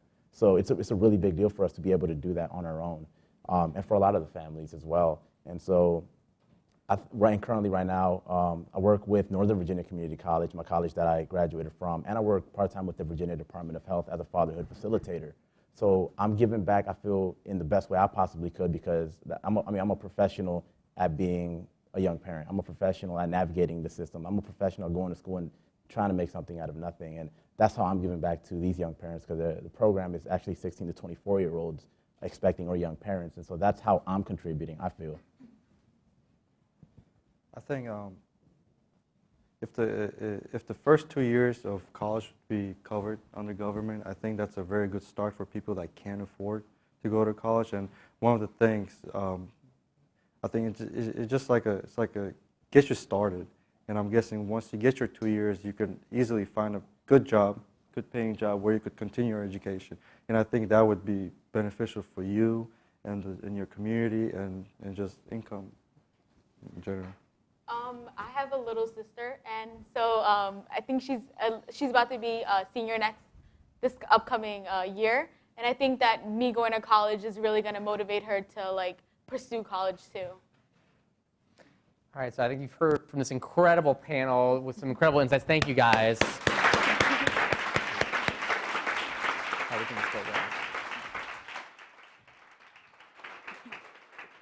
So next, I want to welcome Tamara from the Third Way Education, who's going to be helping moderate our next panel.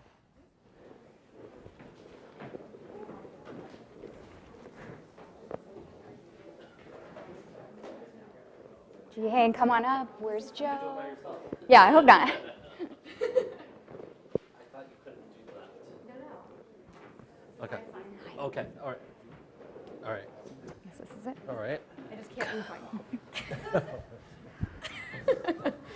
All right, well, good morning. That is a very tough panel to follow because I think that was really, really inspiring and hopefully will shape a lot of the conversation that we are having today as we start to think about some of the policy implications for what we've seen in the poll and also what we just heard. So for those of you who don't know me, my name is Tamara Heiler, and I'm the Deputy Director of Education at Third Way, which is a centrist think tank here in DC. And I think, as we've already heard multiple times today, but anyone who's been following the higher ed policy conversation over the last year and a half, we know this question of, is college worth it, has been on the table over and over and over again. And I think so often, a lot of times the conversation is, we're hearing a lot of opining about this question from members of Congress and their staffers, or from people in the press, or from other policy analysts at think tanks. But it's not often enough that we're able to really step back and sort of ask real Americans and real students what they're thinking. And we've already heard a lot of value from that student panel answering that question. But I think that's really important for why we should have this conversation today. And so to help us cut through some of the numbers that we've seen and help us make connections to a policy perspective, excited to moderate this conversation with an esteemed panel. So down at the far end here, we have New America's own Rachel Fishman, who Amy was so kind to say is one of the authors, lead authors of the Varying Degrees Report, and is the Deputy Director for Research here at New America. We also, next to Rachel, we have Joe Garcia, who is currently the president of the Western Interstate Commission for Higher Ed, also known as WICHE. And is about to start as the president of the community college system in Colorado, and was formerly served as the lieutenant governor of Colorado and director of the Colorado Department of Education. And then next to Joe, we have Ji-Hang Lee, who is currently the vice president for public policy and external relations at the Association of Community College Trustees. So with that, I'm going to start the first question here, thinking about your own perspective as policy experts, whether that's on the ground in community colleges or in the states, or from a 20,000-foot federal view. What 1 to 2 findings that you saw in the report or you heard today has surprised you the most? And based on that, how does this change your own thinking in the work that you do? So, Rachel, you want to start? Sure.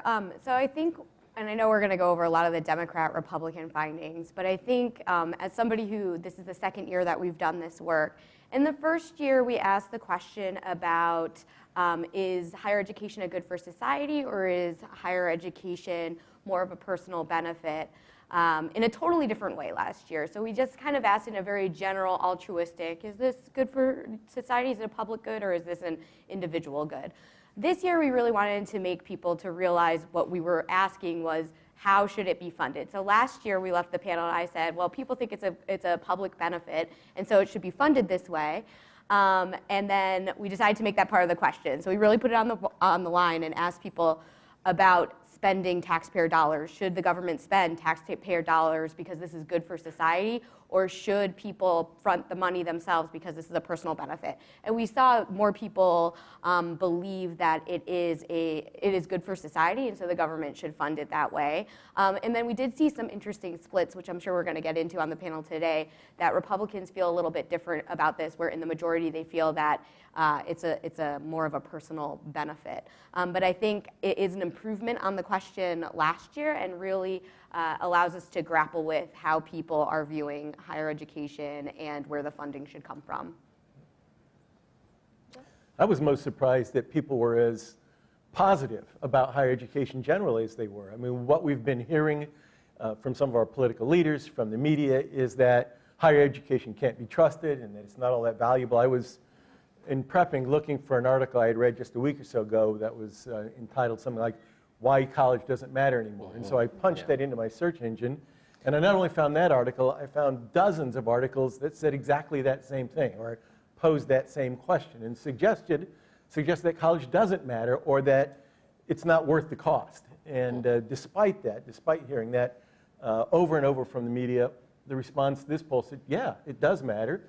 It may not be perfect, we need to change it, but Republicans and Democrats, conservatives, liberals, young and old, all agreed higher education matters, and it's something that we ought to be investing in. For me, I've been intimately involved in this data because I served on the advisory board for this project. One of the things that was interesting to me when you take a step back is take a look at the question about is it easier to find a well-paying job vis-a-vis your parents? And if you take a look, only 29% of Americans say that it's easier to find a well-paying job compared to their parents. And then you also then take a look at, for an example, the work-life balance issue, which is also a secondary question as part of that grouping. You see it's like 23% say it will be easier for them than versus their parents. And to me, as we think about higher education, we also have to take a step back and realize that we need to create an economy of scale. We need to create a functional system where people can get well-paying jobs, but also have this structure where you're not tethered to your phone 24/7. And I think those are some long-standing things as we work on our economy going forward, as we implement more technology into our society and into our jobs, that we really do need to kind of think holistically about, like, when do you turn off your cell phone? Do you sleep with your cell phone next to your head? Those are things that we really, as a society, need to have a kind of a conversation about. So since you already alluded to this, I'm going to skip ahead to this question. Because we saw that there were some very clear distinctions here between Republicans and Democrats. And in fact, we've heard a lot about this, not just from this poll, but also a Pew poll that you mentioned at the beginning of your report that cites that over half of Republicans, about 58%, believe higher education is actually having a negative impact on the way things are going in this country compared to only 19% of Democrats. But based on these results and some of the conversations we're having, do you think Republicans are actually souring on higher education? And where do you think this poll and some of these other conversations are showing both the most and least agreement between political parties that we as policy folks here in DC and back in the States can sort of help break through that noise? Yeah. So I think going back to the first question that I talked about, the personal benefit versus good for society, it is clear that there is a divergence. Like, this is one of the findings where you shift down on the data tool, you look at differences by party ID, and then you see this divergence emerge where Republicans are more likely to say that they believe that it is a personal benefit, and Democrats are more likely to say it is a good for society. And this is just a stark difference when illustrated. I think what is feeding into this difference, if you look at the questions about availability of jobs and whether or not there are jobs available for people with whether well-paying jobs require college or whether well-paying jobs require education after high school, regardless of how we asked it, Republicans were more likely to agree there are lots of well-paying jobs without any education beyond high school, whether it be college or some sort of education beyond high school. So I don't know if that's perhaps what is feeding into this idea of, well, there are lots of well-paying jobs, and since there are lots of well-paying jobs, people should fund this because it's a personal benefit. So I'm not sure what the tie is exactly there. But I think importantly, where the nuance for our team and maybe for Ji Hang, who is on our advisory board, started to emerge was that, and even in the directions of the way that we asked the questions, I mean, the questions I just mentioned, we asked first, and then afterwards we asked in the survey what people's comfort level was with spending their own taxpayer dollars on higher education. And Republicans and Democrats both agreed in the majority that they were comfortable with spending taxpayer dollars on higher education. Now, importantly, again, there is a huge spread between Democrats and Republicans. So Democrats were at about 80%, Republicans were about at 60%, but that is in the majority, importantly, for Republicans, that they have this comfort level spending their tax dollars on higher education. Now, when we asked even further if the federal government should spend tax dollars on higher education and if state government should spend tax dollars on higher education, I mean, we saw wide agreement, again, no surprise among Democrats, especially for Democrats, they were especially happy to have the federal government spend taxpayer dollars on higher education, which I think makes a lot of sense given how that party feels about the federal government. And then when you look at Republicans, they were in the majority for state government spending taxes on higher education, somewhere in the, I think, upper 50s. And then a little bit at the margin of error in terms of how they felt about the federal government spending taxpayer dollars. But again, I think you see a more nuanced story starting to emerge that perhaps there's more going on than Republicans just being sour on higher education. Are they really so sour that they are still okay with their tax dollars going to pay for higher education? I think there's just more to this story than is being told in the news. Well, my sense is that Republicans are kind of sour on everything, but especially anything that's publicly funded. But it was encouraging that they still saw a reason to invest in higher education. I think, though, that what has changed is we have seen changing complexion of our institutions. That is, we see a lot more people of color, a lot more first generation, a lot more immigrants on our college campuses. And that has tracked with a bit of the sense that we shouldn't be investing as much. And I do worry that sometimes people who are in power worry that to the extent we open the doors to institutions to other people from different backgrounds, they may be giving something up. That is, that they view this as sort of a scarcity mentality, and if those kids are getting in, my kid might not. And so I think there really is some resistance to providing more support, more funding, especially for people of color. And I think that also leads to more where we try to deflect. We see the increase in segregation in higher education that we see reflected in K through 12, that we see low income of people of color being pointed mainly to community colleges or access institutions, not so many at the not-for-profit private elite institutions where we see, or even the flagship universities. We just see increasing, or sort of disproportionately, white people going one place and minority people going someplace else. And I think it's one of the biggest challenges we face in higher education right now. Yeah, I would agree with some of the data points that Rachel just announced. There is strong support. It's just a varying degree of how strong of the support it is. And what you'll see is, like, for an example, I represent governing boards of community colleges, and if you go throughout the country, we have elected boards, we have appointed boards, we have one state board in Colorado, and a couple elected boards in Colorado. But what you see from our Republican trustees who go advocate at the state capitol, come to Washington, D.C. and advocate, they all strongly support increased funding for students and for their institutions. And you really do see it, and I think this is one of the problems when we talk about higher education. It's like you saw the poll numbers for like apprenticeship, for example. Apprenticeship is typically tied to higher education, so its support is 90%. And then you also see for like community colleges, it was 81%.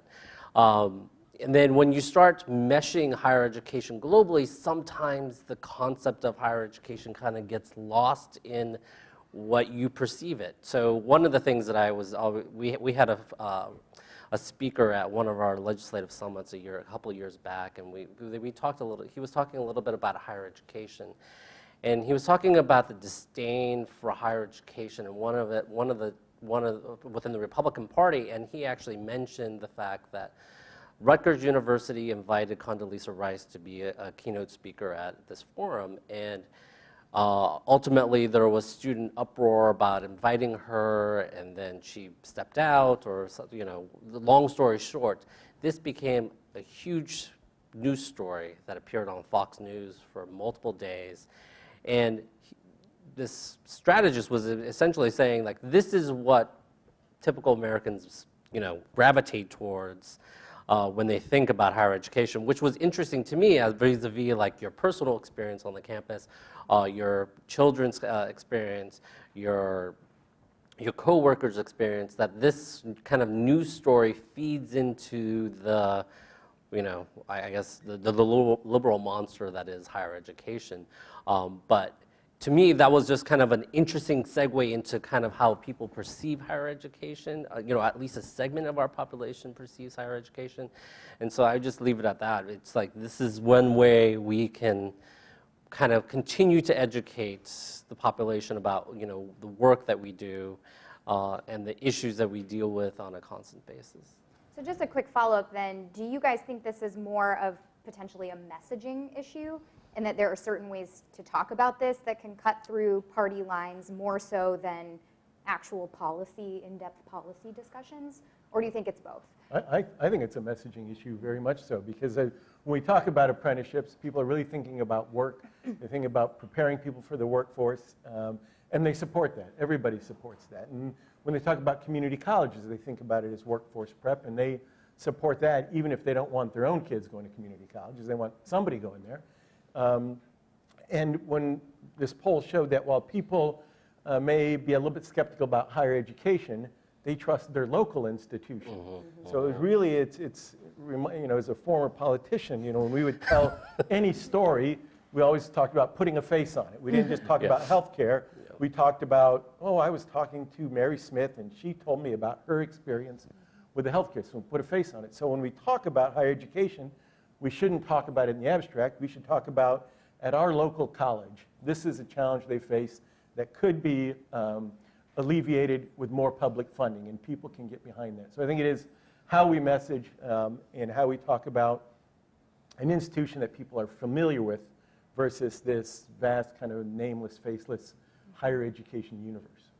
Yeah, and we saw from our own data that when we phrased the question differently about the availability of jobs after high school, when it was either college or education after high school, that people liked education after high school in the sense that they believe that you need something after high school, but that something might not need to be college. And so I think, and I do this all the time, and I work in this space, and I know all the lingo. I mean, I even know what tertiary means, even though we don't talk about our system as a tertiary education system. But I know what post-secondary means, and sometimes I'm like, maybe post-secondary is really, the right answer. It's all these experiences after secondary school, but post-secondary does not resonate with the general public either. Education after high school does. But the problem with that is that this gets very wordy to constantly be talking about education after high school. So how do we paint a picture of the robustness of our higher education system, which I think makes the American system one of the best higher education systems in the world, isn't because we have, like, quote unquote, the best institutions in terms of having Harvard and Stanford and all of that. Yes, they're great. They also have billions of dollars. I think actually what makes American system of higher education so great are those local colleges and universities and those open access points and the plethora of options that we have that students can use to access higher education, to fall in and out of the pipeline.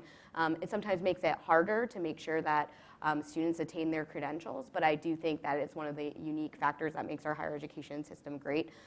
It also makes it very difficult to talk about. Yeah, I think the way that we kind of describe it in my group of my team is that we continue to say that no matter what happens, no matter whether or not you get a credential, you get a degree, you have to continue to do lifelong learning. And you take a look at one of the systems that that's in the report. It talks about a little bit about North Carolina. And North Carolina, for an example, in the last 30 years or so, has gone through seismic changes in the economy. The lumber industry, the furniture making industry, the tobacco industry, textile industries. All those fluctuations in that state have resulted in what? Community colleges stepping up to the plate and supporting different efforts to put educational material, educational content in front of people to change jobs. And it really does go back to this broader conversation, is like people need to be prepared to be educated for other jobs. You're not going to work in a GM plant for 40 years and retire with a pension. That really isn't the way our economy is structured anymore. And so that means that we do need to we have to upskill, we have to transition, there has to be better alignment within higher education and the workforce. So I do think we need to just kind of have to have that conversation about the requirement for you as a citizen of this country is that we need you to be open to the idea that you have to have continuous education throughout your life. And that means going from an associate's degree to a bachelor's degree to a master's degree, maybe even a professional post-bac. But that conversation, I do think, needs to be filtered broadly.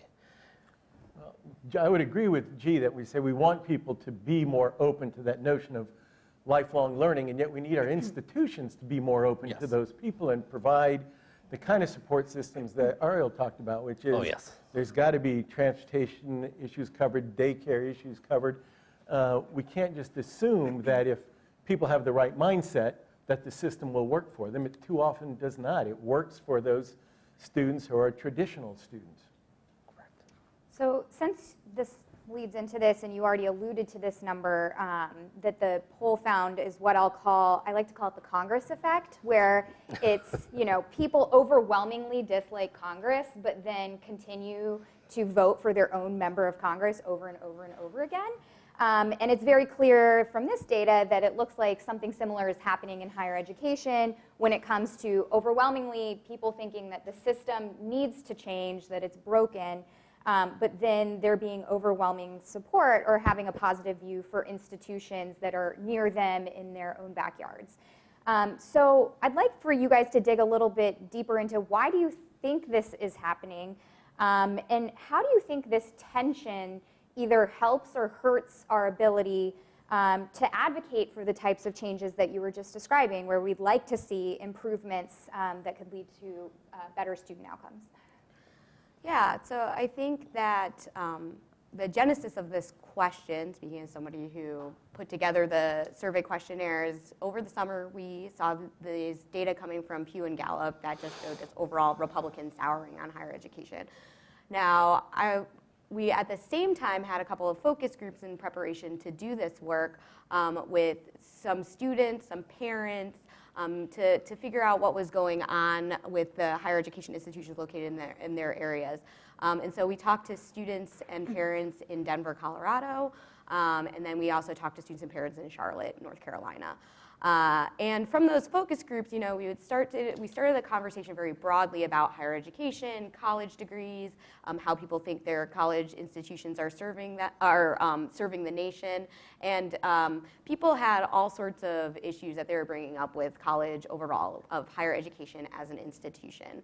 And a lot of it had to do with affordability, and sometimes, people were saying that. I think in Denver in specific, like there's free speech issues, because again, these were not nationally representative focus groups. Focus groups cannot be that, but we did try to recruit a diverse set of students and parents. So we had all sorts of political views, ages, et cetera. And so then we later on switched the conversation to what do you think about the institutions in your area? Like, you chose the college that you're attending, but what do you think about the other colleges that are in Denver, besides Metro State where you're attending? And everybody overwhelmingly was always like, they're great, that's great, college is great here. We have lots of opportunities, we have lots of institutions. The institutions, the big word we kept hearing was the institutions are diverse. There are a lot of access points. If you can't afford the private University of Denver, you could end up going to Metro State. We love Metro State. Metro State is great. You could go to a community college, et cetera, et cetera. And we heard the same thing when we were in Charlotte as well, which made me think, well, maybe it's that Republicans are souring on this idea of the institution of higher education, as we're talking about lots of souring on institutions overall, from unions to religious organizations to the media. I mean, there's just a lot of polarization going on right now with certain institutions. And for that reason, we added this question this year about local institutions, because my idea here is if you extrapolate up, and if people are in wide agreement that they like their local colleges and universities, is there really a problem? What is going on?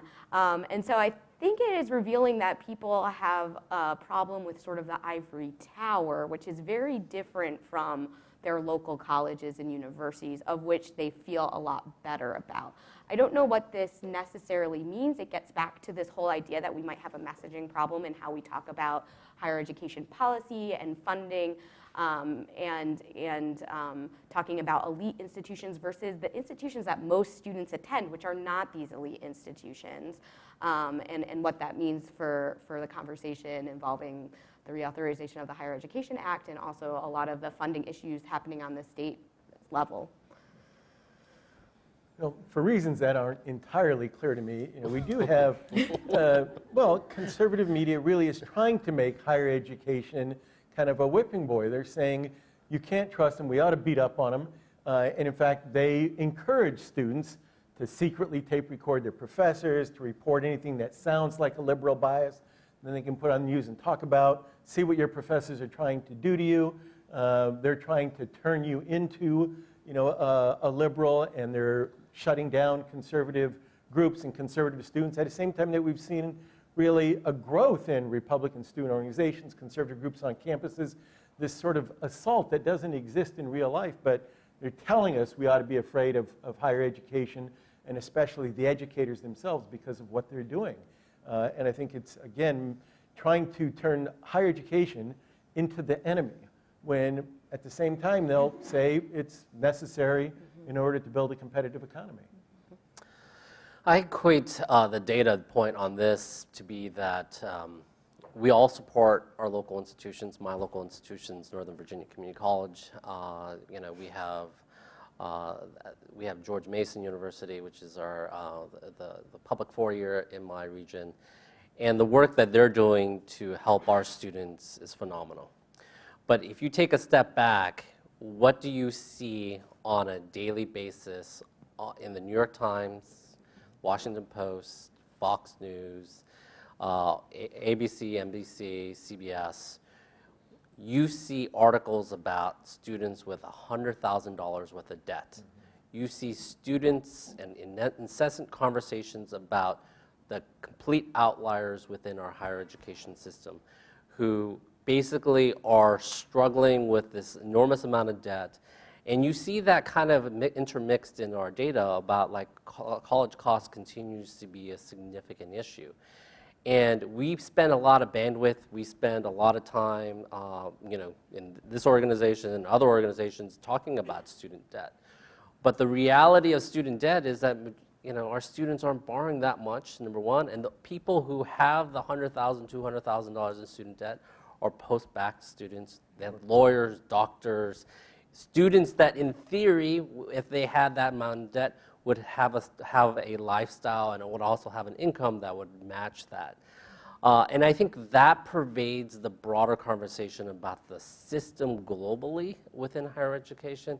And I think it is something that is of significant concern because it is eroding public support of higher education because they really do kind of hear that. And that, the New York Times article, for an example, was talking about how the way that student debt aligns with low-income families is of serious concern. When in reality, for many families, the only way up through social mobility is through higher education. And I think those are some broader questions that we as advocates of institutions, advocates of students, really need to have a wholehearted conversation about is that we need to kind of be vigilant on saying this story that you're writing about affects 0.1% of the student body. Can we talk about the teen parents? Can we talk about independent students? Can we talk about foster students? Can we talk about first-gen students?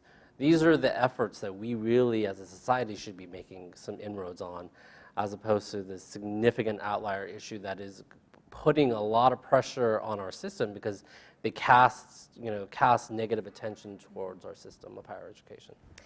I think even to add on to that, a story that I recently saw in, I believe, the Washington Post was shedding light on what I believe is a very important issue in higher education, which is food insecurity and trying to access SNAP benefits, which are very hard to access if you're a full-time student because of the way that you need to access SNAP benefits and you usually need to work. And so Sarah Goldrick-Robb has done a lot of great research in this area, and she had a survey come out that showed that there's quite a bit of food insecurity happening on America's college campuses. And the Washington Post story reported on it, which I think is great because this is a really important issue. However, the student situation they used, which is a real student situation, so I don't want to say like anything about that student, but they used students from George Washington University, which is a very expensive institution. So these students were having serious problems being able to afford food, but at the same time, if you look at the comments of this article, a lot of it was blame the student for choosing a really expensive institution to attend when this was not about the student. This is not the student's fault that they were covered or that the Washington Post chose to cover George Washington University. But we have UDC, CC, and UDC. You could have followed up by looking at more non-traditional students and what they or Nova, community college, to tell that story instead of choosing one of the most expensive institutions in the nation to tell that story, which is only going to get readers wondering why that student even decided to go to that college in the first place when they could have gone to another college. And arguably, I think students at community college, it seems, probably face even more food insecurity. And so again, it's like even in the storytelling, even when we're telling the right story, we're using the wrong cast of characters sometimes, and that's really important. Yes. So many of the stories we tell about higher ed, we focus on those elite institutions as if that's where 90% of the students go instead of where that's 5 or 10% go or less. And we really focus on the costs there, the debt load there, and that really has very little to do with the reality of most folks. Now, the debt issue is certainly something we've read a lot about over the last several years because the total amount of student debt has gone up, but at the same time, the total number of students enrolling has gone up, and the real issue is those students who started school but never finished. They are defaulting with $8,000 or $9,000 worth of debt, not $100,000, and that's where the real challenge is. And so the focus for institutions should be how do we support students so that they leave better off because they have a credential and can increase their earning power, rather than make them worse off because they've come for a year or two and taken on debt and have nothing to show for it. Yep, agree very strongly with all of those comments. So I do think perhaps one benefit from this poll then, or one thing that was encouraging to see, was that despite all of the media covering elite colleges, we did see a lot of positive feedback for both community colleges and apprenticeships in this poll.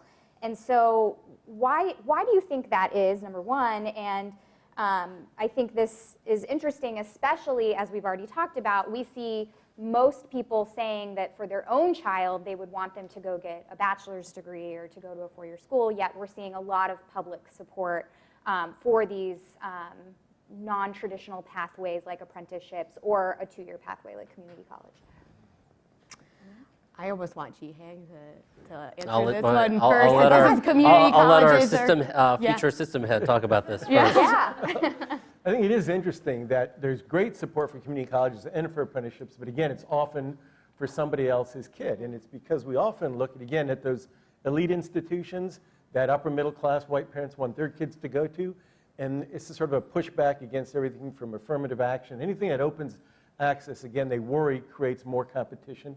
And so a lot of what we see in higher education is an effort to preserve what's ours, is the way some people look at it. And that is, we think for our upper middle class kids that going to college is more than just about getting job training.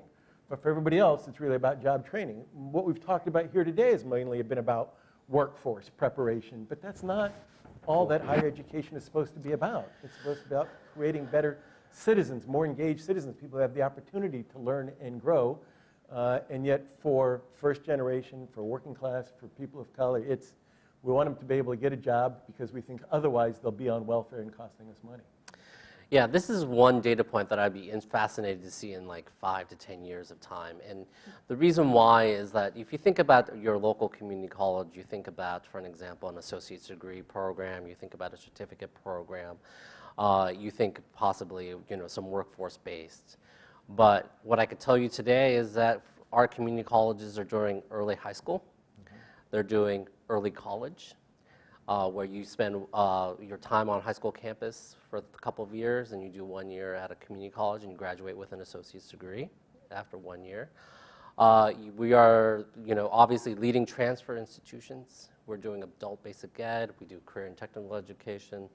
All these buckets essentially means a different reference point for people who are taking this poll. And I will be a strong advocate for my local community college, but for an example, Nova just entered a new relationship with George Mason University, which is essentially a 4-year program. You do 2 years at Nova, you transfer to George Mason. You actually are considered, you get a student ID of George Mason. Your first 2 years, you're allowed to step onto campus, you have rights. And it really is an interesting model that's in place for Nova and for George Mason, because obviously Nova is already a huge driver for students there. But I think this is one area where I think if you're entrepreneurial about serving students, and that's your key role as an institution, is to serve students, you ultimately meet your student where they are and help them proceed. And that could be a high school student, that could be a homeless mom and son. Broward College, we just had a mother and son graduate from our institution down there. They were homeless. They were able to succeed and graduate. And ultimately, at the end of the day, this is why I'm interested in this kind of data set, because as we interface more throughout the educational pipeline, will we see our numbers go up or down? And that will be fascinating for me. I think that's really important too, because there's so much economic competition because of the business model for higher ed. We're competing for tuition dollars. G pointed out that we have to meet students where they are. If we're in a community college, that means we have to be able to provide them with support. That support costs money, and yet we've got a funding structure for higher education that really needs to be flipped on its head, because we are trying to serve the neediest students, financially needy, academically needy. We're trying to serve them with the fewest dollars per student. And the more elite institutions that are educating students who are very well prepared and have infinite amounts of support at home, they have even more money. That's like, again, sending our healthiest patients to the best equipped hospitals and the best doctors, and our sickest patients to the worst hospitals and the worst doctors. It doesn't make sense. So we talked a little bit about the differences that we saw between Republicans and Democrats in the poll. And Eric alluded to earlier in the panel that there were also some clear generational gaps in the findings between what millennials and Generation Zers see as working in higher education compared to baby boomers and those from the silent generation. So Rachel, can you talk about what some of those differences are? And then also, curious, how does this affect policymaking, given that most members of Congress are, I'll say this nicely, on the older end of the spectrum? So how does that affect what we're seeing if there are different perceptions? So I think one of the interesting findings that is carryover from last year is that we have this stark finding that only 1 in 4 think higher education is fine the way it is. When you break this out by generation, the numbers definitely for millennials go way down to like 1 in 10. Think higher education is fine the way it is. Generation Z, which I think right now for our polls purposes are the ages 18 to 23 really. So they're the ones who either entered the workforce right away after college, but many of them are either current college students or have some experience with college. They feel like slightly more positive about higher education than their millennial, like slightly older counterparts. So like I'm like the upper end of the millennial generation, but millennials are like 24 to almost 40 at this point.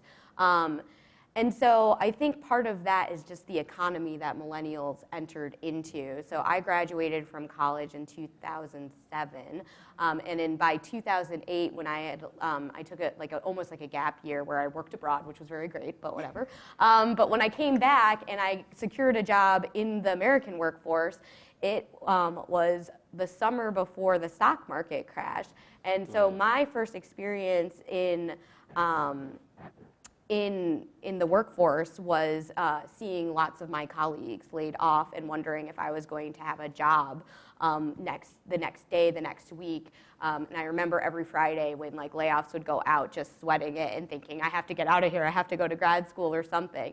And so I totally understand where that sentiment is coming from millennials. And I think as the economy has started to improve, we see that Generation Z maybe feels like a little bit more positively, though nobody feels like super positive that higher education is fine the way it is. For Generation Z and millennials, a lot of it has to do with affordability, because I think a lot of millennials millennials were caught flat-footed in terms of taking on debt to get degrees, and if they were able to attain their degree, entering a sour job market that really has implications for them repaying that debt. For Generation Z, they're coming out the tail end. They've heard a lot about the economy, a lot about how higher education is important and necessary, but that they and that they need it for jobs, but that debt is bad. Debt is really, really bad. That's what we've told people over and over again. And so I feel like they're very debt reticent. And so that's why they're hoping for more affordability. When we talk about taxpayer funding, Tamara's absolutely right that Generation Z is like super pro spending their own taxpayer dollars on higher education, The which very little makes that they're me laugh because contributing. they're unlikely to be contributing much of their taxpayer dollars, and so it'll be interesting to see if, like, as they like get older, if that continues to be the case, or as they get further and further removed from their connection with the higher education system, if they start to feel like, I want to protect my own taxpayer dollars, which we see a lot, which tends to happen a lot with older generations in terms of funding K-12 education and for higher education. But yeah, they're very into making higher education more affordable, and that makes sense because they're the ones most likely to experience it at a high level right now. Yeah.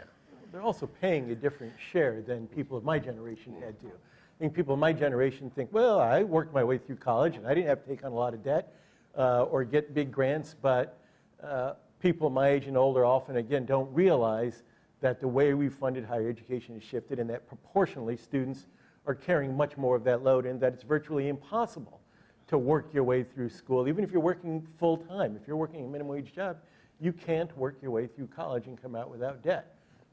And I think the Zers and the millennials, that's their experience. They know that. And the older folks just haven't recognized that. Yeah, I would agree with that. You especially if you take a look at how it's structured, you see a significant difference in how the millennials and the Generation Zs do believe, in, like for an example, in support for of tax dollars towards higher education. And I also think it's striking to me, just like for an example, the issues around cost is still a significant issue. And you actually, if you take a look at it, I think cost was also an issue for a demographic of individuals with post-baccalaureate degrees. Mm-hmm. So you, obviously, student loans is part of that group. So like that to me kind of means that, like, tangentially, that loans are also are pressing that demographic of Generation Z, or just the knowledge that they're going to have student loans, that they're increasing their awareness around this issue. I think another finding that was interesting and different about the generations was we asked a forced choice question similar to, is higher education good for society, or is higher education a personal benefit? We also asked one about what's more important, the experiences you're having inside the classroom when you go to higher education, or the experiences you have outside of the classroom while enrolled in higher education. And a lot of the younger generations said that what's really important are those experiences you start having outside of the classroom, things like internships, whatever work that you're doing, different clubs that you're a part of. So I think that as people, as the younger generations are seeing, like, okay, you need to go to higher education to have opportunity, they also see that one of the important components of higher education is actually those experiences that you receive outside of the classroom that are going to help you land that job. What I think is interesting when you ask people like by educational attainment, when you look at that demographic split by educational attainment, again, like people who are current students, people who are college students, they think the experiences outside the classroom are very important. But the people who had post-baccalaureate degrees actually said it's both at like a really high rate, significantly different, because you actually had to like volunteer that it was both. So I mean, and I would have said the same thing if someone called me up and they were like, what is it, inside the classroom or outside the classroom? I would have been like, you can't choose, it's both. You have to build a good citizenry, you have to take all these depth and breadth requirements. Breadth requirements are really important, but we know that younger students don't understand why these breadth requirements, like for example, when you're getting a bachelor's degree, why you take 60 credits in literature, in philosophy, in different sciences, why that's important, because for them the ties of that work and the work that they're doing outside the classroom, I think aren't as clear. And so I think that's one way higher education can do, colleges and universities can maybe do a little bit better with students of explaining why taking this breadth of requirements is so important to becoming a critical thinker, a good writer, and all those skills that employers are looking for. So I have one more question very quickly, and then we'll turn it over to audience Q&A. If you're a member of Congress and you're looking at the findings here or listening to these panel discussions, what's the one quick takeaway that you would want them to have from this year's results? Government should spend more taxpayer dollars on higher education to make it more affordable, but that shouldn't let higher education institutions off the hook. They should serve students better. They should be held accountable for that investment.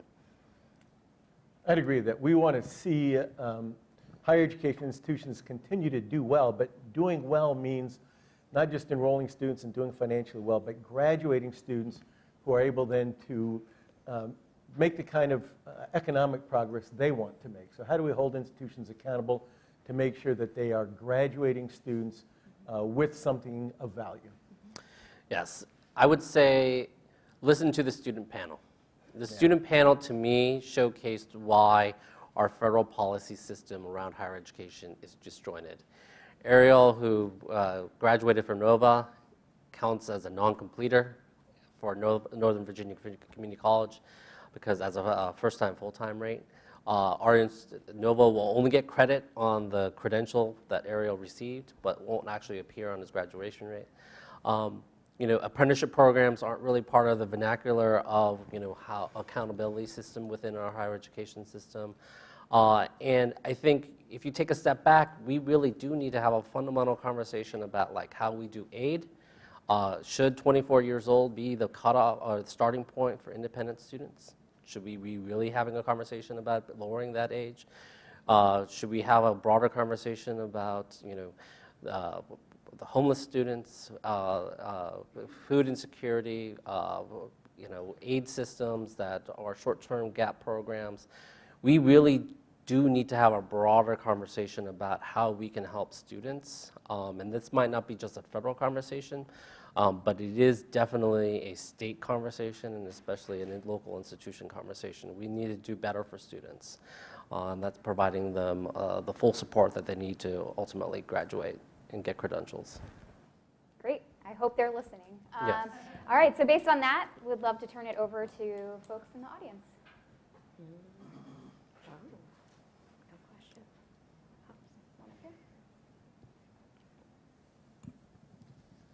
So my question, or also kind of comment, is to G about the programs that Nova in particular is doing.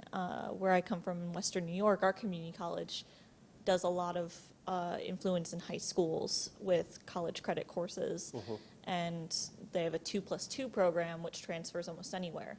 Yep. And the partnership with the SUNY system in New York is incredible as well.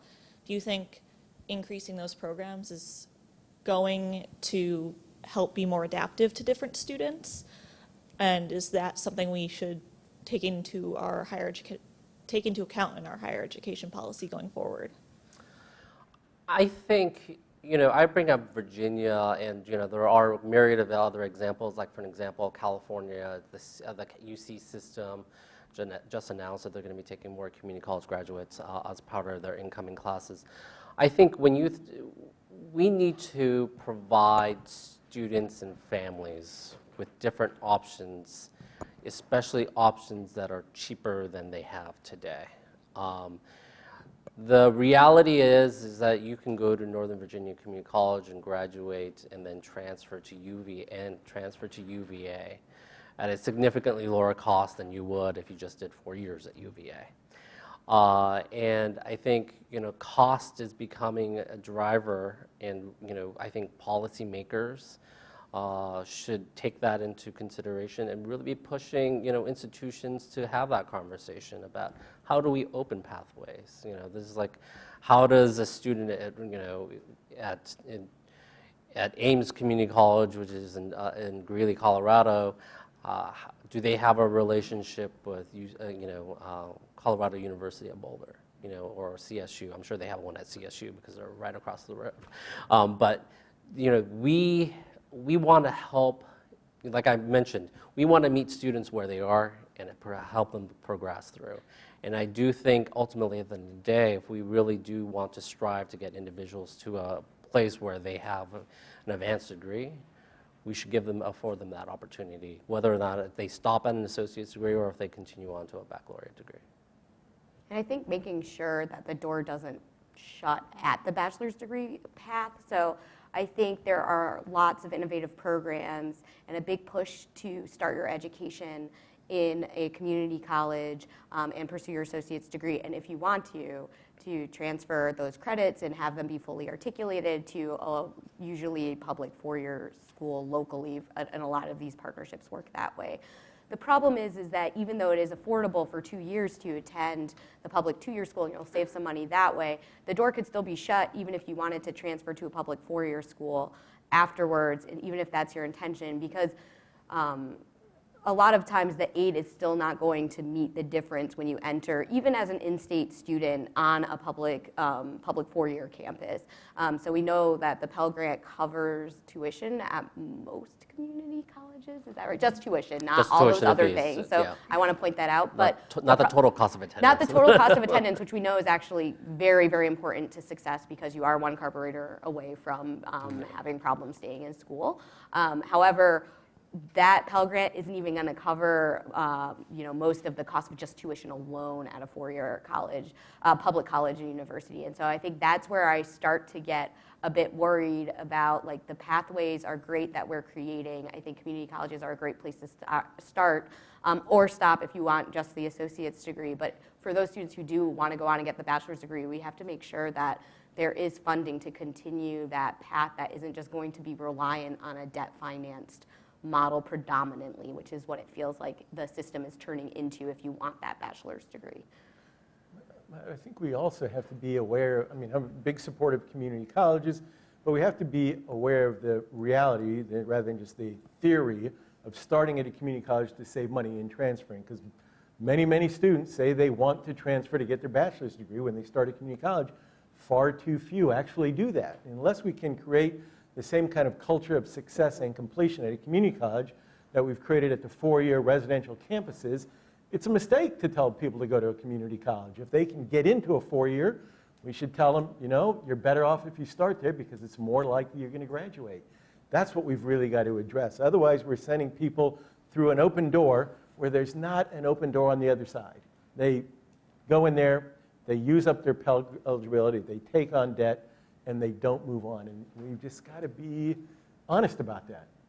Yeah, and I will give Letty Bustillos a shout out because she's in the audience again for her work from the Campaign for College Opportunity. They did a big report out of California that showed exactly what you were saying, that transfer students that started at a community college, only 4% had transferred within 2 years, a quarter had transferred within 4 years, and only 38% had ended up transferring to a four-year school within 6 years, despite their intention at the beginning of doing so. So, completely agree.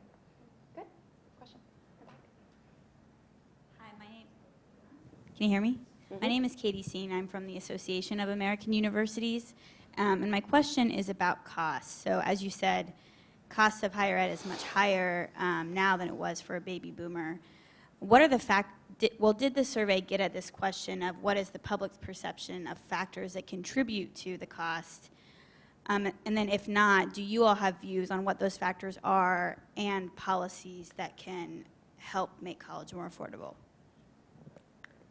We did not in the survey, and we know that there are a lot of cost drivers on the public side. Primarily, it's state disinvestment, and sometimes states have their hands tied dependent. We've seen a lot under a lot of Republican legislatures, a lot of movement towards cutting taxes and then never being able ever again, Colorado is a good example of this, being able to ever raise tax revenue. And I think like Kansas, extrapolated out in 10 more years is going to be a complete disaster because they just are moving to like no tax revenue. And you're actually seeing a Republican legislature in Kansas pushing back and saying we actually do, as it turns out, need revenue in order to make the state work.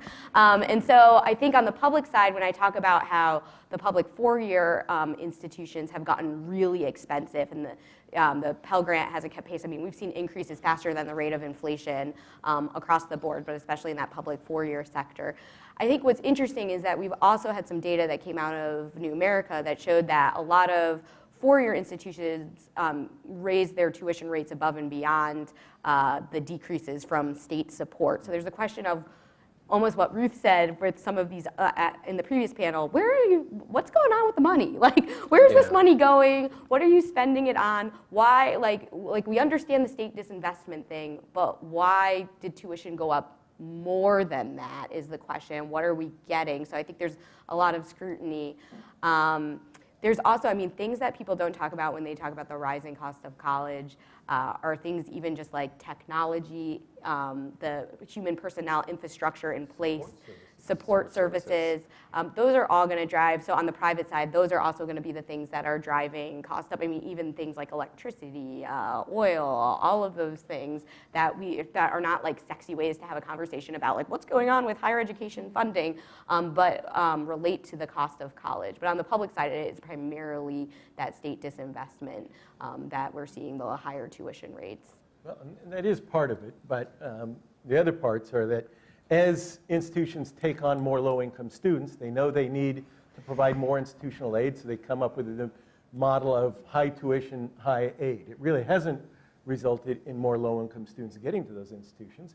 But when I've talked on private, not-for-profit campuses and students ask me why college is so expensive, I mean, the fact of the matter is they want it to be. They want things that cost money, and it impacts low-income students. But if you ask an average upper middle class family where their kid's going to go to college, it's not the college across the street. In fact, they go on college tours and the kids visit lots of campuses, and the things that stand out are things that don't really impact their education, but impact their experience, and they want that experience. And so those are costs then that get distributed across all students, and it really makes the elite schools and even the state public flagships much more unaffordable for low-income students, but we have done that to ourselves. Mm-hmm.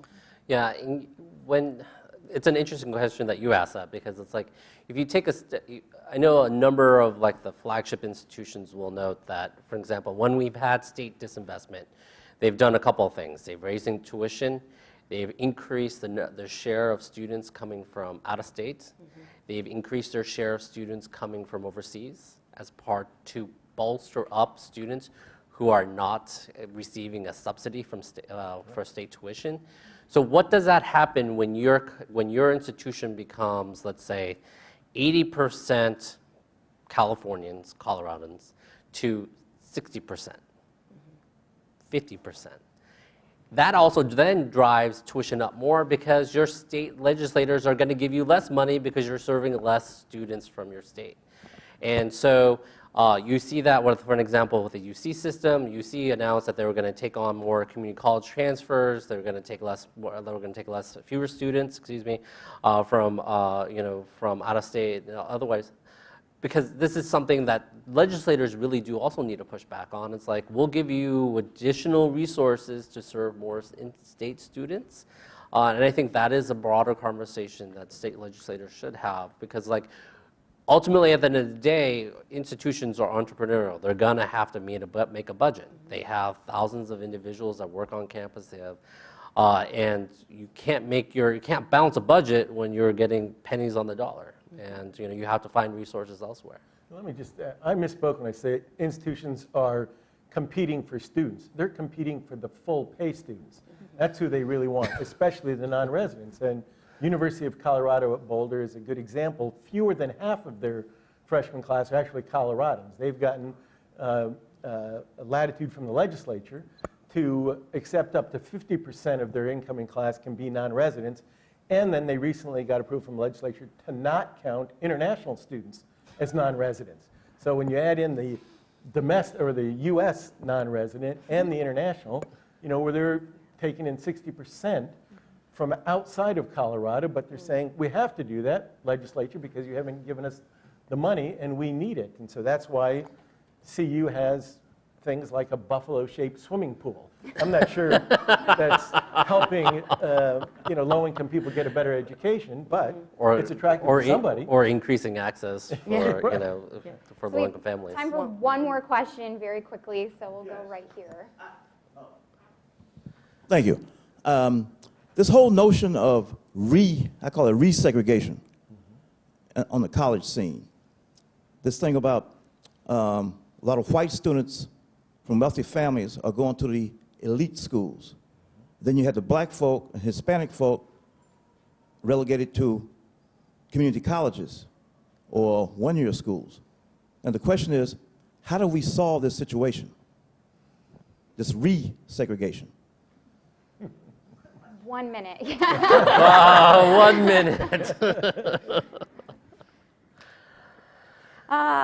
So I just had a paper come out last week that looked at the Parent Plus Loan program in specific and the borrowing rates of white families for that loan versus black families and what income levels they're coming from.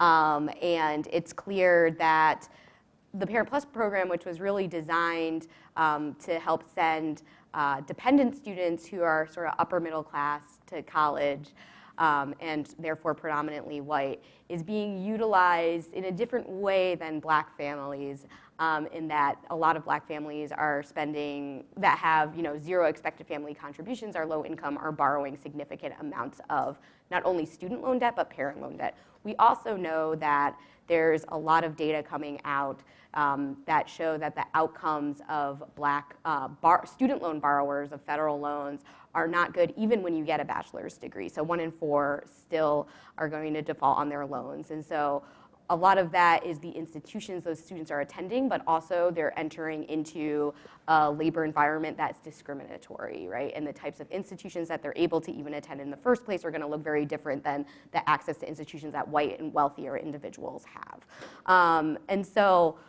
all this to say is so I think like moving towards this debt financed model to having the only most affordable option be only the 2-year option is really the wrong direction for an increasingly diversifying student body. We even have seen data as of last week that show that Latino students which we already knew, but we have data now to prove it, that Latinos are a growing share of undergraduates. We have to make sure that we have an affordable and high quality, by holding institutions accountable, pathway for these students. And it needs to be funded more through subsidy, either directly to the student or directly through the institution instead of a debt-financed model, which actually is just going to sort of carry over the problems that we're having in this segregated higher education system, where there are families that are more reliant on debt are entering a labor market that whose outcomes look very different depending on the color of your skin, and then they're expected to pay this debt back, and that they have to go to higher education because they're going to see a return on investment. I don't want the conversation coming out of this to be don't go to higher education. My fear is that we're moving in that direction. Well, maybe we shouldn't be making loans, or maybe not everyone should be going to college. But that's just going to make the problem even worse. It's just the solution looks differently, and it looks more targeted, I think, than what we're currently doing. Well, the elite institutions would say, what are you talking about? We are more diverse. We have both rich white students and rich black students, but they're not really diverse in the way we would like them to be. And Tamara wrote an article in which you emphasize using federal dollars to both reward and penalize institutions that aren't doing their fair share. So if there's an elite institutions that's not, or let's say a state flagship that's not serving truly a diverse population, you can withhold federal dollars. And that's what institutions listen to. Mm-hmm. So with that, I think we're 2 minutes over. Yeah, I want to be respectful of everybody's time. I know lunch is imminent for most of us. So I want to give a round of applause. Thank you very much. Thank you. I don't know if there's any other concluding remarks. So great. All right.